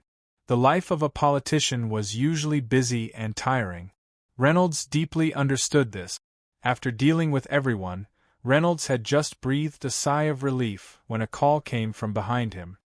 "Mr. Dennis." Reynolds turned his head numbly. It was a warrior with a pair of bifurcated horns on his head and a white helmet. "Our family head invites you to come over. Please be on time tomorrow night." Everyone was very polite when they invited Reynolds. Only the white helmet warrior was an exception, and he indeed had the qualifications.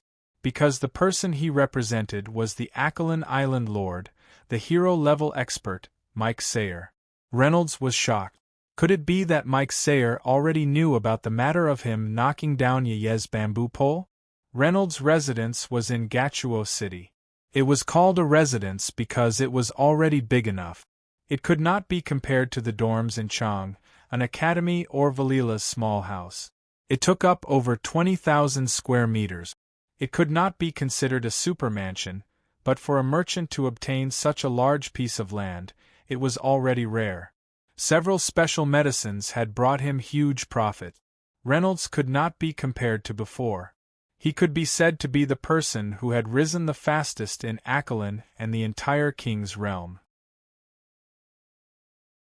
There were 2 teams of shrimp and crab warriors patrolling the outer courtyard 24 hours a day. Although there was an alarm barrier outside, he still had to be careful. Then again, with Reynolds' current position, it was indeed a bit embarrassing to not have any guards. But there was no need to be too exaggerated. This was because his neighbors were all famous people in the surrounding area. There were many powerful guards, so as long as something happened here, there would definitely be people coming to help. There were probably not many people who dared to send people to assassinate him. Otherwise, if they were found out, they would not be able to bear the consequences. The safest thing was Aaron's puppet. Scout bees, water spiders, earth frogs, wind eagles, etc. They were everywhere, in the sky, in the ground, in the trees, in the grass. They were impossible to guard against. With Aaron's consciousness, they could all be used as scouts. This was another strong point of the spirit envoys. It could be described as an inescapable net that covered the entire residence. No matter how high level an assassin was, they could all hide. Pushing open the door to the inner courtyard, his eyes suddenly opened up. There were pavilions and terraces, exquisite and elegant. The grass was green and flat, and all kinds of flowers bloomed. The water flowed, and the tinkling sounds were like wind chimes, adding a bit of elegance to the inner courtyard. This was built by Reynolds according to the style of Earth. There was only one place like this for the time being. The butterfly monster just followed behind Reynolds without saying a word. Even when they arrived here, it was still like this. But when her slender and beautiful phoenix eyes saw the natural and pleasing scenery in front of her, she finally couldn't help but look around, feeling a sense of familiarity, as if she had returned home.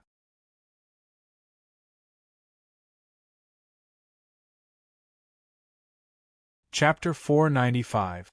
The night was already dark, but the inner court was still very bright under the light of the magic flames floating in the air. The center of the inner court was filled with smoke, and thick fog kept rising. From time to time there were a few women's cries. Reynolds took off his shoes, stepped on the soft grass, and walked into the depths of the smoke. The butterfly demon hesitated for a moment, then flapped its wings and followed. Strangely, the deepest part of the smoke was the faintest. This was caused by the fog-expelling pearl that Reynolds had borrowed from Mike Sayer. The women were playing in the super-large swimming pool, including some other cute pets, Irene's elemental puppet, and the 8 different race slaves that Reynolds had obtained from various social occasions. They were from the Demon Clan, the Enchanted Sound Clan, the Hag Clan, the Swan Clan, the Human Clan, and so on. These women who were already slaves felt strange. They had heard that slaves didn't have any status, but they didn't expect that this master didn't have any heirs. In addition to the light daily work, He could even bathe with the other women in the most comfortable swimming pool in the inner court. It was like heaven. The most incredible thing was that Dennis didn't even ask them to serve him in bed. At most, he would occasionally take advantage of them.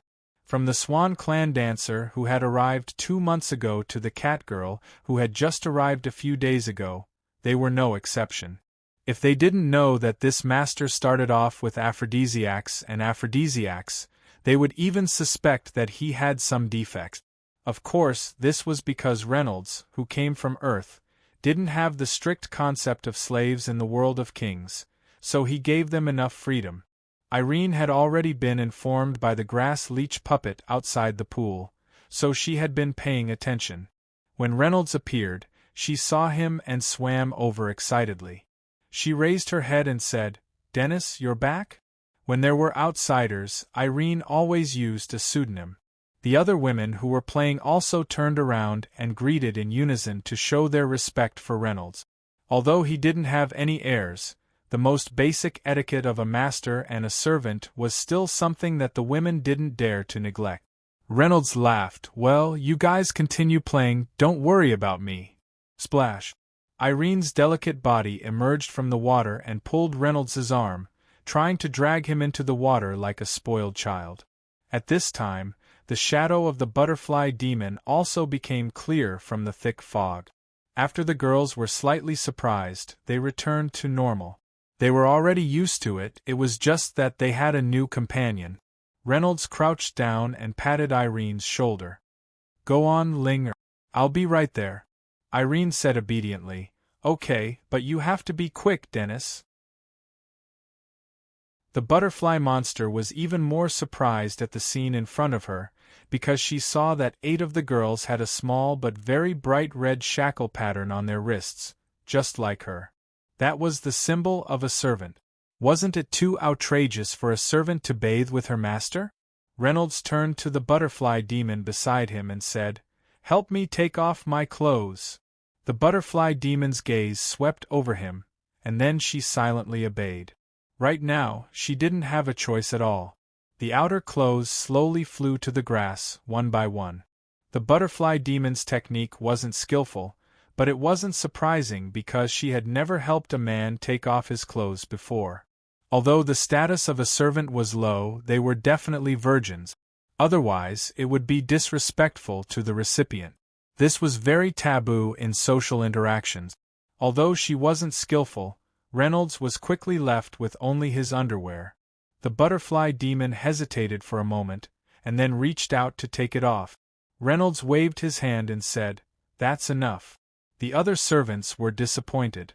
Up until now, they had never seen Reynolds's appearance. After a long time, their strong curiosity had faintly turned into desire. But that guy Reynolds definitely wouldn't disappoint. Reynolds said to the butterfly demon, "Take off your mask and your clothes." The butterfly demon, who had just let out a sigh of relief, became nervous again. This time, she hesitated for a long time, a full 10 seconds before taking off her mask. A beautiful face that was both happy and angry slowly appeared in front of Reynolds's eyes. Although he didn't know whether what James said about the butterfly demon's dance quality being inversely proportional to her height was true or false, Reynolds was absolutely satisfied with this face. Of course, he had already seen many beautiful women, so he was only slightly surprised. Then the butterfly demon continued to take off her gauze and long skirt, leaving only her underwear. The butterfly demon's body was trembling. It wasn't because she was cold, but because she had to protect her female private parts from being violated, even though she knew it was very powerless. Reynolds only coldly threw down 2 words, "Continue." The butterfly demon heard this and was startled. She gritted her teeth and continued to move according to Reynolds's orders. Not long after, Su Qing's snow-like white body was exposed to the air, as light as the mist in the air. The butterfly demon covered her chest with one hand and covered her body with the other, making a final struggle. Her hand was too slender, but Reynolds's burning eyes still saw the truth. "Tsk, what a beautiful body." Reynolds's hand reached out to grab her chest. "It's here." The butterfly demon closed her beautiful eyes, waiting for her pure and flawless body to finally be unable to escape the fate of being molested. But she quickly felt Reynolds's hand land on her pink back. She only heard that Dennis laugh loudly. "Beauty, get down!" A strong force rushed over. The butterfly demon exclaimed and immediately fell into the swimming pool. Then, she was hugged by several pairs of arms. Nicole of the cat demon race whispered, "Did he scare you? Our master likes to play pranks. We were all scared at the beginning. In fact, he is very good." Naturally, the same race was more intimate. The butterfly demon spoke for the first time. "Really?" Her voice was very soft, and with her light body, it was just right. The swan demon also said, "Really, as long as you let go, he won't play pranks anymore." The butterfly demon looked at Reynolds with suspicion, but found that he had already swam far away in another direction. Only then did she confirm that the words of the two were not false. After Reynolds came closer, Aaron immediately noticed that he was different from the past. Although he was smiling, his brows were somewhat knotted. It was a sign that he had something on his mind. Aaron knew that since Reynolds solved the matter of Yi, his business was booming day by day. During this period of time, he was even more proud of his success. Now, there must be something troublesome. She greeted him and said, "Dennis, what's wrong?" Reynolds didn't want his troubles to break the happy scene in front of him. He smiled and said, "It's nothing. Our business side has a small problem. It will be solved soon." "Dennis Gidge, can I help you?" As early as when Reynolds's business started, Aaron learned to help. She worked hard to become a right-hand man. Now she could share his worries. Of course, it was only some management matters. In terms of communication, Reynolds still personally took care of it.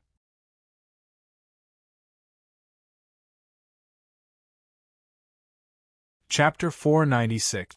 Reynolds stroked Irene's wet and messy hair and said, "Don't worry, it's just a small problem, hee." "What problem?" The one who said this sentence wasn't Irene or Helena, nor could it be any of the servants. How could they dare to cross the boundary between master and servant? Reynolds didn't turn his head and said, "Miss Yi, are you interested in having fun with us?"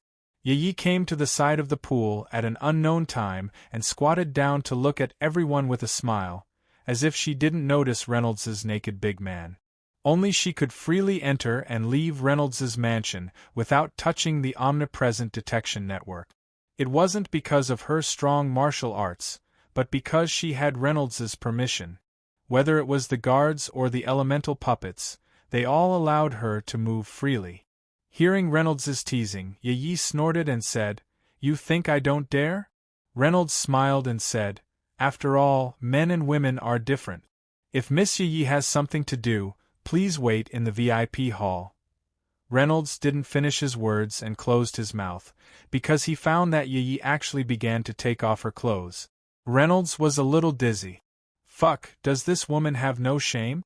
While Reynolds was full of expectations, Yi's outer clothes were removed, but to his disappointment, she still had a set of fish-skin underwear underneath. It was so tightly covered that even a strand of hair couldn't be seen. Seeing Reynolds's excited eyes turn to disappointment, Yi was happy. "Want to take advantage of this young lady? It's not that easy." Although he couldn't appreciate the inner beauty, it was also good to have some fun with the outer clothes. Yi's chest was no longer as flat as before. After 3 months of recuperation, it was already a small success. In a few more months, it was likely that it would advance to the overlord level. Yi deliberately puffed out her chest, proud as if she was deliberately showing off. Although she was a bold girl, she wasn't licentious. If she really wanted to reveal in front of a man, even if it was just a little, she still had to have some courage. But usually, Reynolds didn't use the observation effect to look at her body several times, so it didn't matter. Of course, it was still through the clothes. No matter how audacious Reynolds was, he did not dare to go too far with the little princess of the Dragon Clan. Otherwise, if something happened, no amount of people would be able to protect him. Yi, who was soaking in the water, suddenly felt comfortable all over. She secretly thought that this black-faced ghost really knew how to enjoy himself. She really liked the unique scenery of Renault's inner court. She felt that even in the rich dragon race, there was no place that could be designed so well. It was like a paradise. Yi had already asked Reynolds for a plan and asked her father, Mike Sayer, to build such a big house no matter what. Otherwise, she would not go back to live in the future. Black-faced ghost, what kind of trouble do you have? Tell me, I'll help you solve it. After Yi's chest saw the results, he reverted to his old form of address. Reynolds was too lazy to pay attention to it. It was just a form of address, nothing more. This way, it seemed a bit more intimate, and he felt a bit more at ease when he struck the bamboo pole. Yawning, Reynolds said, "It's nothing. It's just a small matter. There's no need to make a fuss about it. I'll have to trouble Miss Yi to take action." Reynolds thought, no matter how bad *SSU Yi are, you won't be able to help this time. Because the trouble is your father, Mike Sayer. That white-helmeted warrior had warned Reynolds not to tell Yi about going to Dragon Island tomorrow night. Otherwise, he would be in trouble at that time. Reynolds certainly didn't dare to act rashly. Gato was only 300 li away from Dragon Island, that is, Gadwa City. Riding on a seal that could travel in water as if it was flat land, he arrived in half a day. In the evening, Reynolds arrived at Mike Sayer's Dragon Mansion on time. Although he had secretly gone to the treasury with Yi several times, it was always at night, so he couldn't see anything. It was the first time during the day. The one who received him was the white-helmeted dragon warrior from that day, Simon. Reynolds, who followed him all the way inside, couldn't help but marvel at the magnificence of the Dragon Mansion. It was a living replica of the Forbidden City. There were countless crisscrossing paths inside, just like a spider web. If no one led the way, it was very likely to get lost. Originally, Reynolds thought that the Dragon Mansion was full of strong people, but unexpectedly, he didn't find many people. However, he had a strange feeling. In the flowers, on the trees, and even in the ground, the river seemed to have a potential threat. It was a very strange feeling. Perhaps it was the keen sense of danger of a person who had experienced life and death. There were few old servants who were repairing the flowers and plants or sweeping the floor. It seemed that they were not simple. For the power of this place, Reynolds could only use one word to describe it: crouching tiger, hidden dragon. Brother Simon, I don't know why your island master is looking for a nobody like me? Before seeing Mike Sayer, it was necessary to sound him out and be mentally prepared, so as not to be too passive at that time. The one he had to face was not an ordinary person. Killing him was as simple as pinching an ant. Simon didn't turn his head and said, "I'm sorry, Mr. Dennis, I don't know about this." Others have always been unable to guess the island master's thoughts. However, there are not many people who can get his invitation. I think you should feel honored. Honored my ass, Reynolds said in his heart. If I wasn't forced, I wouldn't have come. Hearing Simon's words, he began to worry. Mike Sayer seemed to be a temperamental person. It was similar to what Yi said. This kind of guy was usually more dangerous. If it was someone else, at least for the sake of the other higher-ups who were related to him, they wouldn't go too far. Now it seemed that his amulet didn't work. His fate might be in Mike Sayer's hands. When Reynolds finally saw Mike Sayer's back, he immediately had a feeling of being suppressed by a mountain. Different from Brent's introverted nature, Mike Sayer was the complete opposite. The aura on his body was like a wave, overbearing and oppressive. He was tall and burly, at least a head taller than Reynolds. Island Master, Mr. Dennis is here. Simon bowed and then retreated. Mike Sayer slowly turned around. His eyes were radiating divine light, as if they had substance, making people feel weak from the bottom of their hearts. Anyone who saw him would never doubt that this person was definitely a hero-level powerhouse. Standing in front of Mike Sayer, Reynolds felt like a poor beggar who saw the world's richest man. He felt ashamed of his inferiority. However, he quickly adjusted his emotions and then said loudly, "I've long heard of the Island Master's name. Today, I'm fortunate to meet you. Sure enough, hearing about you can't compare to meeting you in person. Island Master, you have a dignified appearance, extraordinary heroic appearance, and dazzling radiance. Dennis's admiration for you is like a torrential river, continuous and unstoppable." Although Reynolds didn't know why Mike Sayer was looking for him, as the saying went, flattery is always effective. No matter who it was, Reynolds wouldn't hesitate to flatter him. Therefore, as soon as he saw him, Reynolds fiercely flattered him.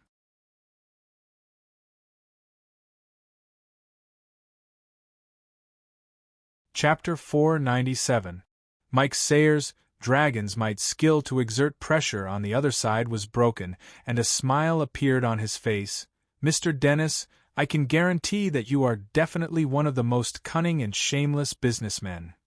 Reynolds modestly said, "Not at all, Island Master is overpraising me." Mike Sayer smiled again. "What, was my words just now overflowing praise for a person?" Reynolds cheekily said, "Not for the average person, but certainly for a businessman. The wealth a businessman can have is directly proportional to his degree of cunning and shamelessness." Mike Sayer knew that if he continued to joke with him like this, they wouldn't be able to talk about business, so he restrained his smile and said, "Mr. Dennis, let's talk about my daughter, Yi." Reynolds's heart thumped. Here it comes. Mike Sayer certainly knew about the relationship between him and Yi, but how much did he know? Mike Sayer faintly said, "Mr. Dennis, you seem to have taken a few things from my treasure house with Yi, right?" Reynolds was surprised. With Yi as a spy, the matter was carried out so secretly, but he didn't expect it to be exposed. However, looking at Mike Sayer's tone, it didn't seem to be too strict. There should be a lot of room for negotiation. Reynolds scratched his head and said embarrassedly, "Island Master is really resourceful. By the way, how did you know?" Seeing Mike Sayer speak lightly, Reynolds answered even more lightly. His tone was as if he had taken something from an old friend's house and forgot to tell him. He knew that he couldn't deny it, otherwise it would be cheating and disrespectful. At that time, Mike Sayer would probably be angry. Regarding his honesty, or rather rashness, Mike Sayer was helpless. He could only be lenient, and was embarrassed to deal with it seriously. Moreover, he really didn't care about those treasures. So he straightforwardly said, "Mr. Dennis, I also know about the matter between you and Yi. My daughter has always been lacking, and as her father, I can't make up for it. The medicine Mr. Dennis used is really magical." As he said this, he praised. As the head of the family with the most treasures in the world, he was at his wits' end. He didn't expect that it would be solved by a small businessman, so these words came from the heart. Reynolds was not without pride, but he modestly said, "You're too kind." Mike Sayer said, "The things you took were just a small reward, so I just turned a blind eye to it." Reynolds was overjoyed when he heard that. He thought to himself, with his words, "I'm safe now." At this moment, Mike Seal's tone changed. "But the night before yesterday, Mr. Dennis's words and actions seemed to be a little out of line." "The day before yesterday?" Renaud was startled, and then he immediately remembered that Yi's part had already reached a certain level, which made Renaud somewhat restless. He thought that it was very safe in his perversely guarded inner court, so he jokingly used the excuse of stimulating certain parts to speed up the results to tempt Dragoness to take off her outer clothes. Unfortunately, Yi ultimately chose to use more time, and Renaud was quite regretful at that time. Mike Sayer snorted coldly and said, "I won't say anything if Yi is dating you because of business, but if Mr. Dennis still has ulterior motives." He didn't continue, but a white light flashed in the air, and then a rockery more than 10 meters away split into two halves and slid down diagonally, as smooth as tofu. Reynolds didn't even see when he made his move. What if the knife was aimed at him? There was no need to talk about the consequences, there was only one word: death. There was a knife above the character for lust. Reynolds finally understood this truth. Cold sweat rolled down his forehead as he quickly said, I won't dare again. Mike Sayers said with satisfaction, very good, this way everyone is happy. After the false alarm, Reynolds was still happy. He thought that he would be held responsible for stealing the treasure this time, but now it seemed that he guessed wrong. He didn't even need to return the treasure. He only needed to suppress his secretion of sex hormones when he was with Yi, and his road would be smooth and steady. Well, there's nothing else, Mr. Dennis. Now that you are free tonight, come with me. There will be a banquet tonight, and the participants will be related to your business. The annual Catherine Trade Conference, according to the convention, was held in the capital of the trade capital Aquilan, which was also the largest island in the chain of countries, and the only supercity on Spartak's road. This was an extremely large-scale trade conference that covered the entire king's realm. There were many countries participating in this conference, which was beyond the expectations of the organizers. Other than those who applied for the qualification to participate, almost all the countries on the continent sent their own representative. The most basic reason for this abnormal phenomenon was naturally the biggest strange event of the year: the greatly reduced growth rate of crops.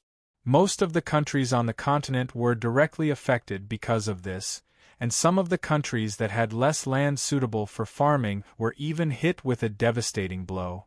Aquilan was the main country that relied on seafood for food, so the degree of the impact was undoubtedly the lowest.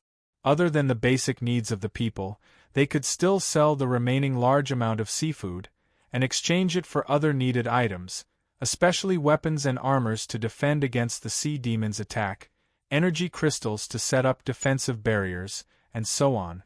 The central location of the conference was Sydney Ken Island, an inland island on Spartak's Road, an island in the middle of the island. Mr. Brian Bufalin, the vice-chairman of the Great Tang Dynasty Trade Association. In the conference center, Faye Belenky simply introduced the people attending the conference. The first was the representative of the Great Tang Dynasty. After all, the Great Tang Dynasty was recognized as the most powerful and resourceful country on the continent.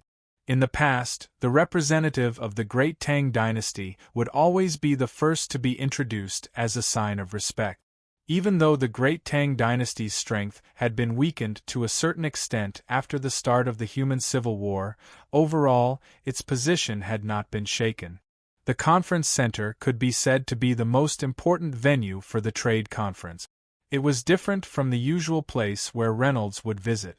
The conference center was a place for business and entertainment, but the conference center was purely for communication. There was no music, no erotic dancing, and no decorations. Even the layout of the conference center was simple and generous. Normal business meetings were held in other places in Sydney, so the conference center only received the representatives of the various countries and top-notch merchants. Even if Reynolds had a certain amount of fame and wealth in Aquilan, that was only in comparison. Although he was a miracle in Aquilan, compared to the various merchants here, there was still a huge difference. Originally, he did not have the qualifications to have a place in the conference center. However, with the recommendation of the richest family in Aquilan, the Dragon King Maxell, and Aquilan being the host, adding in Reynolds' huge potential, it could be said to be 1,000 miles. The chairman of the trade association, Faye Belenky, had specially opened a back door for him.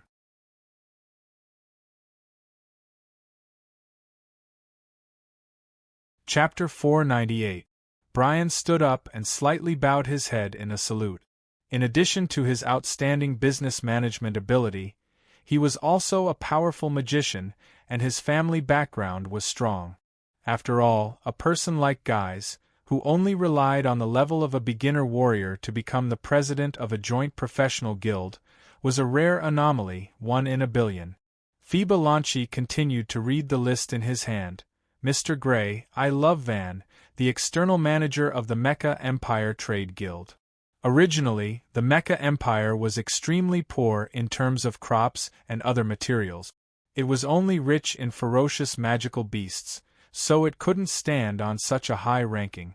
However, it suddenly launched a war and seized most of the coastal cities of the Tang dynasty. Its trade ability jumped rapidly, and it was only ranked behind the Tang dynasty. Gray also stood up. It was quite dramatic.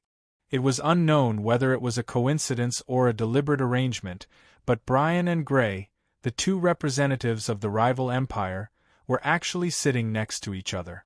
And they were talking and laughing with the telepathy spell. At least on the surface, they were like a pair of close friends who hadn't seen each other for many years, and they were reminiscing about each other. It was a bit unbelievable. This was a strange phenomenon caused by the situation. After 2 months of fighting, both sides were evenly matched and didn't have a big advantage. If this continued, it was estimated that the winner wouldn't be decided in a short time. The most likely result was no doubt that both sides would suffer. If they still refused to give in to each other, their strength would be greatly damaged. In the end, everyone could suffer the consequences of the recent magical beast siege. When he came to Irene's dormitory, Reynolds was immediately surprised. Every student in this special class had a separate dormitory, a single room. The dormitory was 100 square meters. Bathroom, dining room, bedroom, wooden floor, all kinds of ingredients, drinks, a lot of recovery potions, clothes, and so on. Everything was available. Seeing Reynolds's envious look, Irene said helplessly, "We sold ourselves to the Tang dynasty, of course we have to be good to us." Reynolds sat on Irene's bed and watched Irene take out a lot of clothes from the wardrobe. He hesitated and said, "I don't want to be too eye-catching. Is there any disguise? Or makeup?" Irene nodded and said, "Of course there is. Sister Chan taught me a lot of technique. Change into this dress first." After a long time, Erin took out a dress and handed it to Reynolds. Seeing Reynolds put it on, she said, "Then I will put on makeup for you. No one will recognize you." 10 minutes later, Reynolds looked at the unfamiliar face in the mirror. It was a young man of about 18 years of age. The skin from his face to his neck had been darkened by Erin's paint. His appearance was completely different from before. In fact, the silhouette didn't change at all. It was just an illusion created by Irene's skillful hands. Reynolds's eyebrows were sharper and thicker than before. They were less gloomy and more handsome. The fake mustache above his lips added a sense of maturity. Coupled with his tuxedo-like attire and his height, Reynolds actually looked quite handsome. Irene's eyes sparkled as she looked at him. Not to mention acquaintances, even Reynolds himself couldn't recognize her. Thus, he couldn't help but exclaim in admiration, "Ling is really amazing." Erin nodded. She looked at her work and praised, "Not bad. You really look like a charming little brother when you dress up like this." Reynolds smiled and said, "You're too kind. Don't I usually look like this?" Erin rolled her eyes at Reynolds. This little Lin really didn't know what modesty was. Thankfully, Reynolds added, "Of course, it's not without my little Ling's skillful hands." Erin smiled shyly and said, "Reynolds, you have to have a good face shape first. I only did a little bit of work." Reynolds looked at Erin's blushing face and was very happy. He couldn't help but say, "Ling you look very cute today." Erin snorted and said, "You don't have to say that." Along the way, Erin kept reminding Reynolds about some things he had to pay attention to at the banquet. For example, he couldn't swagger when walking. He had to walk in small steps and not swing his hands too much. When standing, he had to hold his head high and maintain a smile on his face to show his confidence and joy at being able to attend the banquet. He couldn't look around. If he wanted to see something, He had to twist his body to the front and not twist his head. Reynolds's head hurt from listening. This was definitely taught by Diao-chan. There were too many rules. He didn't know if he could remember them all. The two of them rode on the Earth Dragon carriage, and arrived at the banquet venue in less than an hour. After the two of them got off the carriage, a beast tamer immediately came to receive them. The transportation in this area was all free. The beast tamers were all hired by the city. After more than 10 minutes, the two of them arrived in front of a vast and exceptionally gorgeous villa. The lights were bright and it was extraordinarily lively. There were more and more celebrities. It was obvious that they had arrived at their destination. At this moment, Reynolds felt like he was a goose that had walked into a flock of cranes. Although he looked like a crane after dressing up, he was still a goose in the end. It was impossible to change. He felt a little uneasy. At this moment, Aaron's slender arms had already passed through the crook of his arm and were intertwined. This was a necessary etiquette for entering the banquet. Aaron's towering chest unavoidably pressed against Reynolds's arm. Reynolds immediately felt his face turn red. He felt rather uncomfortable. Walking through a long corridor at the entrance, their eyes suddenly opened up. This was a large courtyard that looked like a small plaza. A large number of waitresses were carrying plates and moving around busily. The food and drinks in their hands were all available to be enjoyed at will. All kinds of celebrities were gathered in groups of 3 or 4 to chat. Aaron nodded and smiled when she met others. However, she didn't stop because she had to greet the host first to show her respect. And Reynolds could only follow suit. He felt like he was no different from a prostitute. Suddenly, his arm tightened. Reynolds didn't know what had happened. He followed Aaron's gaze and looked to the other side. It was a young man dressed in black. He was about 18 or 19 years old. His face was handsome, his figure tall and straight. His bearing was also very elegant. He was a very charming man. Many unmarried noble ladies surrounded him, hoping to gain his favor. The man smiled as he dealt with them. His behavior was very decent, but his eyes were like an eagle's. Reynolds always felt that he looked familiar. When the man saw Aaron, he said, "Excuse me." He escaped from the encirclement of the girls and stopped in front of the two of them. He smiled and said, "Aaron, long time no see." Reynolds took a look.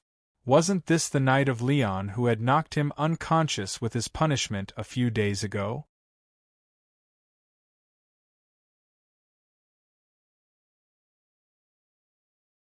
Chapter 499.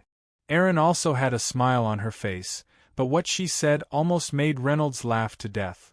"Leon, you're not dead yet?" Leon still maintained his smile. "Thanks to Miss Aaron, I'm still alive and well." To be able to maintain his composure after receiving such a vicious curse, this person's scheming was obviously very deep. It was the first time Reynolds met such a person since he came to King's Mainland. He couldn't help but take a few more glances at him, but he didn't know what kind of conflict there was between Aaron and him. Aaron smiled even sweeter. "That's good, but life is unpredictable. Mr. Leon, you have to be careful at all times every day. If you do too many guilty things, it's easy to be unlucky. You might even fall to your death while walking." No matter how deep Leon's smile was, he couldn't smile anymore. A cold light flashed in his eyes, full of resentment. Aaron no longer paid attention to him, and pulled Reynolds straight over. Because Reynolds was wearing a hermit's cloak last time, Leon didn't recognize that Reynolds was the one who knocked him out. The host of tonight's banquet was the owner of Tang Dynasty's famous consumer bank, Qian Duoduo. Almost all business and trade were under his jurisdiction. He had great power and could be said to be one of the top figures in society. Qian Duoduo was a middle-aged man in his 60s. Flushed with success, he raised his cup and enjoyed the blessings of every guest. Aaron and Reynolds came in front of him and bowed slightly. "Mr. Qian Duoduo, thank you for your invitation. Let Aaron have a pleasant night." "Mr. Dennis." Reynolds, who had just finished another business, let out a sigh of relief and once again put on a professional smile. He turned his head and saw two men, one fat and one thin, from the Big Ear clan. Parker, Mr. Pei? Because these two people's big ears were very similar to Zhu Beiji in Journey to the West, Reynolds had a deep impression of them. They were a pair of twin brothers. The one with the big belly was the older brother, Parker, while the one who was as skinny as a bamboo pole was the younger brother, Pai. They were involved in the business of treasures, which included the expensive medicinal pills. Reynolds remembered that he had talked to them before and they were very happy. They were very satisfied with the terms of the deal. He didn't know why they were looking for him again. Parker was all smiles as he said, "Mr. Dennis, it's getting late. I can see that you're quite tired. Why don't we find a place to have some fun and relax?" Payne added, "Yes, Mr. Dennis, I heard that Spartax's Punglai night is very famous. You can find pretty girls from all over the continent there. If you're interested, you can even spend a night there." Obviously, this was what the man liked. Reynolds said without hesitation, "Parker, Mr. Payne, then Dennis will bask in your glory. Go and enjoy yourself. Have a wonderful and unforgettable night, hee." Reynolds didn't refuse, because he really needed something to relieve his stress. Otherwise, he would collapse in half a month. "No problem. Our brothers will pay the bill. Have fun, Mr. Dennis," Parker and Pai said at the same time. If he could have a good relationship with this merchant who was in possession of rare goods, he would have an unstoppable source of income in the future. Thinking of the gold coins flowing into their pockets like water, the two brothers from the Big Ear race became extremely excited. They laughed together with Reynolds, looking extremely wretched, like three male dogs in heat. Therefore, the business was temporarily abandoned. In the ambiguous topic of purely exchanging the experience between men, the three perverts who shared the same bad taste rushed to Punglai Night Capital, the most famous nightlife place in the supercity. One of the moons on the king's realm had already set in the east. The remaining white light lingered on the horizon reluctantly. Meanwhile, the other moon and star were in the middle of the sky. It was the middle of the night, which was equivalent to midnight on Earth. To the upper echelons who were used to enjoying themselves, nightlife had just begun. Punglai River was located in the middle of Spartax's Love District. It spanned 1,000 meters and was spacious.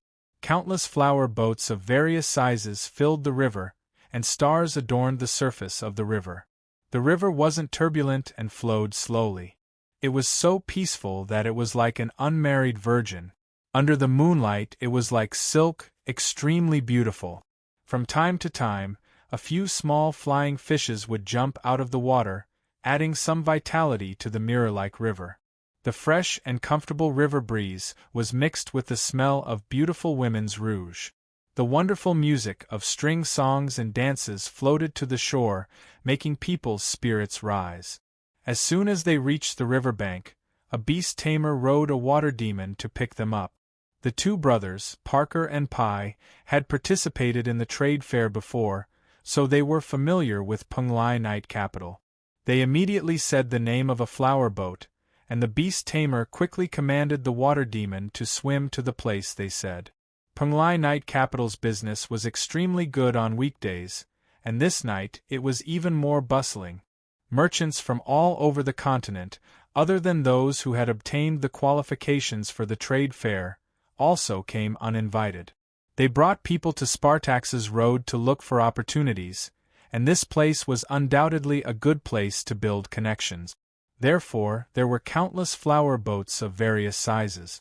However, most of them were fully occupied, and the sounds of cups clinking could be heard one after another. The water demon stopped under a huge flower boat.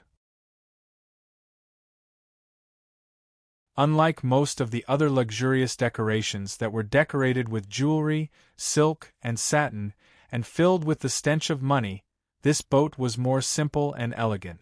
However, it was located in a golden position in the middle of the river, and it was made of rare high-quality Nanmu wood, so it must be extraordinary and superior. When Reynolds first came to the king's realm, he always felt that those magic lamps floating high in the air were very special. However, after seeing many of them, he eventually felt that it was dull. This flower boat was different. Its lighting tools were purely the most primitive lanterns, which were similar to those on Earth. At this time, Reynolds felt that it was extremely novel. A turtle man with a mustache on his upper lip immediately came to welcome them. This was the real definition of a pimp, responsible for pimping. The turtle man nodded and bowed and said politely, "Welcome, distinguished guests. I wonder if you have already booked a room in advance?" Parker nodded. Room 902. They had already prepared for tonight. If they hadn't booked a room in advance, it would have been overcrowded. "Oh, okay. Everyone, please follow me." After bowing, the turtle man led the way under Thousand Faces, while the three of them followed closely behind. Standing on the deck, Reynolds realized that this flower boat was astonishingly big. Just its width alone was 60 meters, and its length was 500 meters. It was like a small aircraft carrier. The center of the boat wasn't an ordinary room with a flat roof, but a steeple. It had a total of 18 floors and stood tall, standing out among the many boats. Different from ordinary steeples, this steeple had a center as its axis, and many branching passageways extended out of thin air. They reached dozens of meters away, and connected to the end of the branch was a large room. It looked like a flying saucer in an amusement park, and it looked very thrilling. You're tuning in to the Phoenix Nights YouTube channel. Don't forget to subscribe and join us on this journey to catch the most captivating stories.